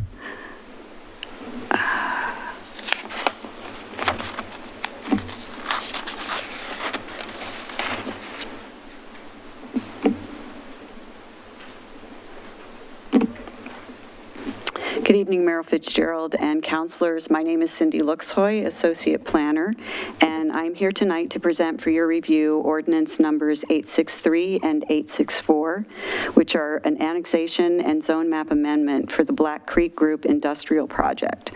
This is the second annexation and zone map amendment in the Coffee Creek Industrial Area. As required by statute, I would announce that the applicable criteria for ordinance number 863 are included on page 2 of the annexation findings in Exhibit C of Attachment 1 of the Council Staff Report. Reviewed criteria for ordinance number 864 are on page 2 of the zone map amendment findings in Exhibit B of Attachment 2 of the Council Staff Report. As part of the adoption of the Coffee Creek Industrial Form-Based Code, the city modified procedures governing city council review of annexation and zone map amendments in Coffee Creek. This allows for council review of quasi-judicial annexation where concurrent with a quasi-judicial zone map amendment without prior review or recommendation from the Development Review Board. The subject property is outlined in red on this slide. It's located between Southwest Garden Acres Road and Southwest Grams Ferry Road in the northern part of the Coffee Creek Industrial Area. The area proposed for annexation includes approximately 8.72 acres, comprised of the 8.17 acre subject property and 0.55 acre of adjacent Southwest Grams Ferry Road right-of-way. The site is outlined in red and the right-of-way is outlined in blue on this slide. The property is contiguous to land currently in the city, within the urban growth boundary and master planned for industrial uses. All property owners and a majority of electors have consented in writing to the annexation. As a result, council is able to move forward with annexing the property. The proposed zone map amendment is to rezone the 8.17 acre property from Washington County's future development 20 acre zone to the city's planned development industrial regionally significant industrial area zone. The rezone is consistent with the city's comprehensive plan map designation of industrial and Metro's designation of the Coffee Creek industrial area as regionally significant industrial area in Title IV of the Urban Growth Management Functional Plan. The applications for the Black Creek Group Industrial Project that are listed on this slide, including a Stage 1 preliminary plan, Stage 2 final plan, site design review, waivers, Class 3 sign permit, and Type C tree removal plan, will be reviewed by Development Review Board on May 23rd, 2022. Based on the information presented, staff recommends approval of the annexation and zone map amendment requests for the Black Creek Group Industrial Project. This concludes staff's presentation tonight. I'm happy to answer any questions you may have. I'd also note that members of the applicant's team are participating in person tonight here in Chambers, should council have any questions for them. Thank you. Thank you. Does the city attorney have any comments? No comment. Thank you. And would the applicant like to make a presentation?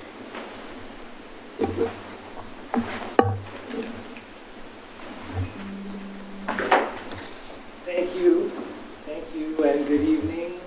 Is this working? No, not actually. I can really project. I think we'll Find that satisfactory. Thank you. Okay, I missed the training exercise. There's a button. Good evening. My name is Lee Layton. I'm a planner with McKenzie in Portland at 1515 Southeast Water Avenue, Suite 100. And well, I'm here this evening on behalf of the applicant Black Creek Group, who has hired us to prepare this application. With me from Black Creek is Zach Desper this evening right here. His project managing consultant is Kim Schoenfelder. And also with me from McKenzie this evening, if you have any questions, civil engineer Nicole Burrell and architect Ryan Weston on the project. We wanted to be sure and outnumber our opponents this evening, so far so good. As Ms. Luxoy has noted in the staff report, all of the utilities are available to serve this site. It's adjacent to the city. We recently completed the annexation into the Metro Service District boundary, so that's taken care of now. And the development application package is in review to go to your DRB in 2 weeks. So it's all very straightforward when it comes to the basics of the annexation. I want to tell you, if you'll indulge me for a moment, why I think it's a really exciting step. As you know, the city's been working on this for a long time, but in researching the annexation boundary, it turns out Metro's boundary, the district boundary, is a little different from the city's because of the annexations that you've done and things like that. The Metro boundary on the east side of this property runs down the center line of Garden Acres Road, and it's the original Metro district boundary from 1979 that we are now bringing into the district. Now, it's different from the UGB, it's the district boundary. But between 1979 and 2007 was when the Coffee Creek Master Plan was adopted. So that's quite a bit of time that transpired. But from 2007, the Coffee Creek Industrial Design Overlay District was then formed in 2018.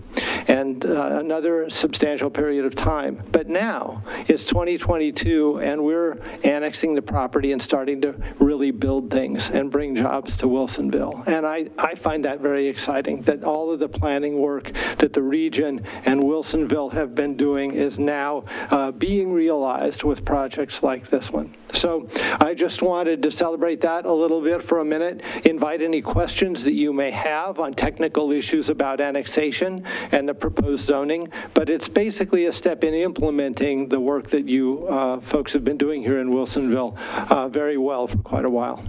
Thank you very much. Thank you. I didn't see whose hand went up. Councillor Lehan, please. Well, I was going to ask a question of the staff on the map, which is not there now. But it wasn't clear to me looking at the maps there. Well, I understand it's adjacent to the city. Which side where? The south, the east, the... Thank you. Where is it adjacent to the city? Yeah, if I may, go ahead. Yeah, so it's adjacent to the city on the Garden Acres. Garden Acres. Yes, on that side. Garden Acres, but not to the south of Garden. As well, yeah, because that was brought in, that has been brought in to be able to serve the prison. And so, but the Graham's Ferry Road side has not been annexed. No, I know it's not on the other side of Graham's Ferry, but I didn't know about south of the property. It runs Is that also in the city or not yet? No. Not yet? No, So not just, yet. just the, or to the north, because there's the north, there's a little tiny piece, a little corner. There's another property north, so it's just on the Garden Acres roadside that's On already, Garden yes. Acres roadside. Okay. Yeah, it just, maybe it said that on the map, but I couldn't figure it out. Councilor Linville. I have a question for Ms. Luxoy as well. This is, while I don't have concerns about the application at all and the amendment, the ordinance, this seems to me that we don't generally do the zone map amendment and the annexation prior to the DRB reviewing and approving and making a recommendation. And I'm just wondering why this particular one comes to us before the DRB. You're correct in that normally we would go to Development Review Board and they would make a recommendation for annexation or zone map amendment. However, in Coffee Creek, as part of the form-based code that we adopted, there is a track that's available to applicants to go to City Council first for the annexation and zone map amendment, separate from the review that then will then occur with Development Review Board. And in this particular case, the applicant desired to go to council first so that the project will then go to second reading and be into the appeal period for the project prior to us going to DRB, which is a much quicker, once we go to Development Review Board for the hearing, that decision would issue the next day, assuming that the hearing is not continued. So in this way, they're able to move more quickly with submitting their building permits and to move the project along more quickly, because then they don't need to wait that that extra time after the DRB. Thank you. One of the things that I'm interested in, because I can't remember whether it was city council or when I was on the DRB, but I know that we had put the form-based code on the Coffee Creek property, and we have already issued, I think, one waiver for that. And I'm just interested about the DRB will deal with the waiver requests, but it would be nice, I think, for the city council to hear what kind of waivers are being given, because we deal with the code, and whether the code is functioning as it should, or if it's constantly needing to be waivers approved in order for us to accomplish what we want to accomplish in encouraging development out there. So I'm interested in that. I'd be happy to run through what those waivers are if you are interested in what they've requested. I think unless the DRB is going to do any changes in them, I mean, they are the ones that deal with the approval of the waivers. So maybe after we could just, if they come through this way, we could maybe have a way to get a report back on periodically how the waivers, what kind of waivers are being given, so. Hi.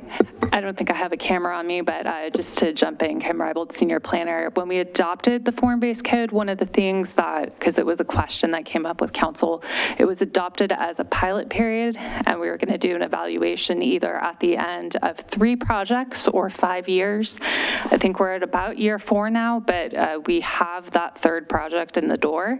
So I would anticipate that at some point later this year, once we've had a chance to actually get that project complete and go through the process, that we will be teed up to then come back to you. Waivers is one of the topics that I know was of interest, and so we will likely be following up with you on that later this year. Great Thank you. question. Well, it's good to see this providing some expediency, which was one of the goals. And So returning to our applicant, any other information you'd like to add? No, unless you have questions you'd like us to answer. Thank you. It looks like we've covered, oh, go ahead.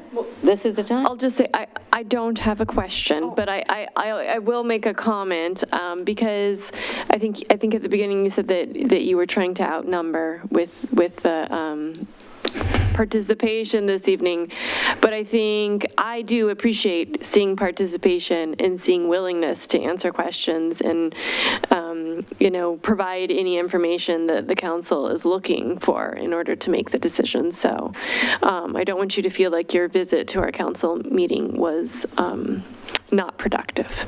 Thank you. Yes, thank you. It's great to see all of your faces and have you here and maybe see you again soon. So I would like to ask if there are any members of the audience who wish to speak for, against, or comment in any way. Do we have any virtual testimonies on?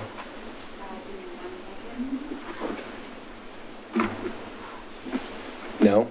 Hi, I'm on virtually. I'm just land use counsel for the applicant, so what they said was perfect, and I don't need to add anything else. Thanks. Okay.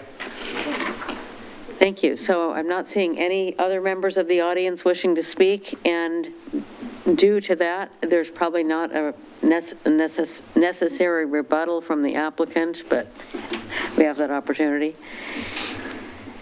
May I have a motion to close the public hearing? Your Honor, I move to close the public hearing.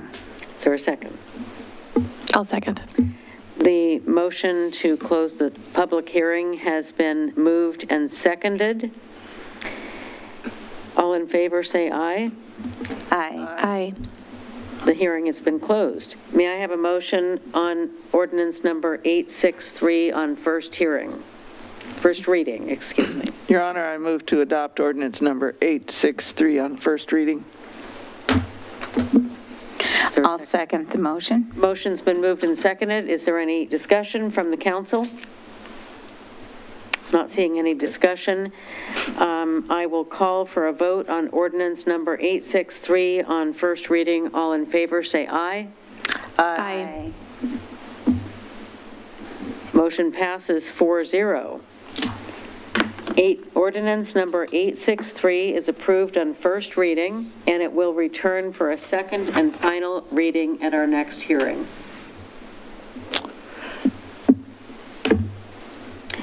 Your Honor, I move to adopt ordinance number 864 on first reading. Is there a second? I will second the motion. The motion's been moved and seconded to adopt ordinance number 864 on first reading. Any discussion? Hearing no further discussion, I call for a vote on ordinance number 864 on first reading. All in favor, say aye. Aye. Motion passes 4-0. Ordinance number 864 is approved on first reading and will return for a second and final reading at our next meeting. And that brings us to city manager's business. Mayor, I have nothing tonight, and I know we're going to resume our executive session, so. Any legal business? I just wanted to let the council know that Ryan Adams and I will be attending the Oregon City Attorney's annual conference on May 13th and 14th. So we will be available via email and phone, but we will not be physically in the city on that Friday. Thank you. The meeting is now adjourned at 9:12 p.m. Thank you. Thank you.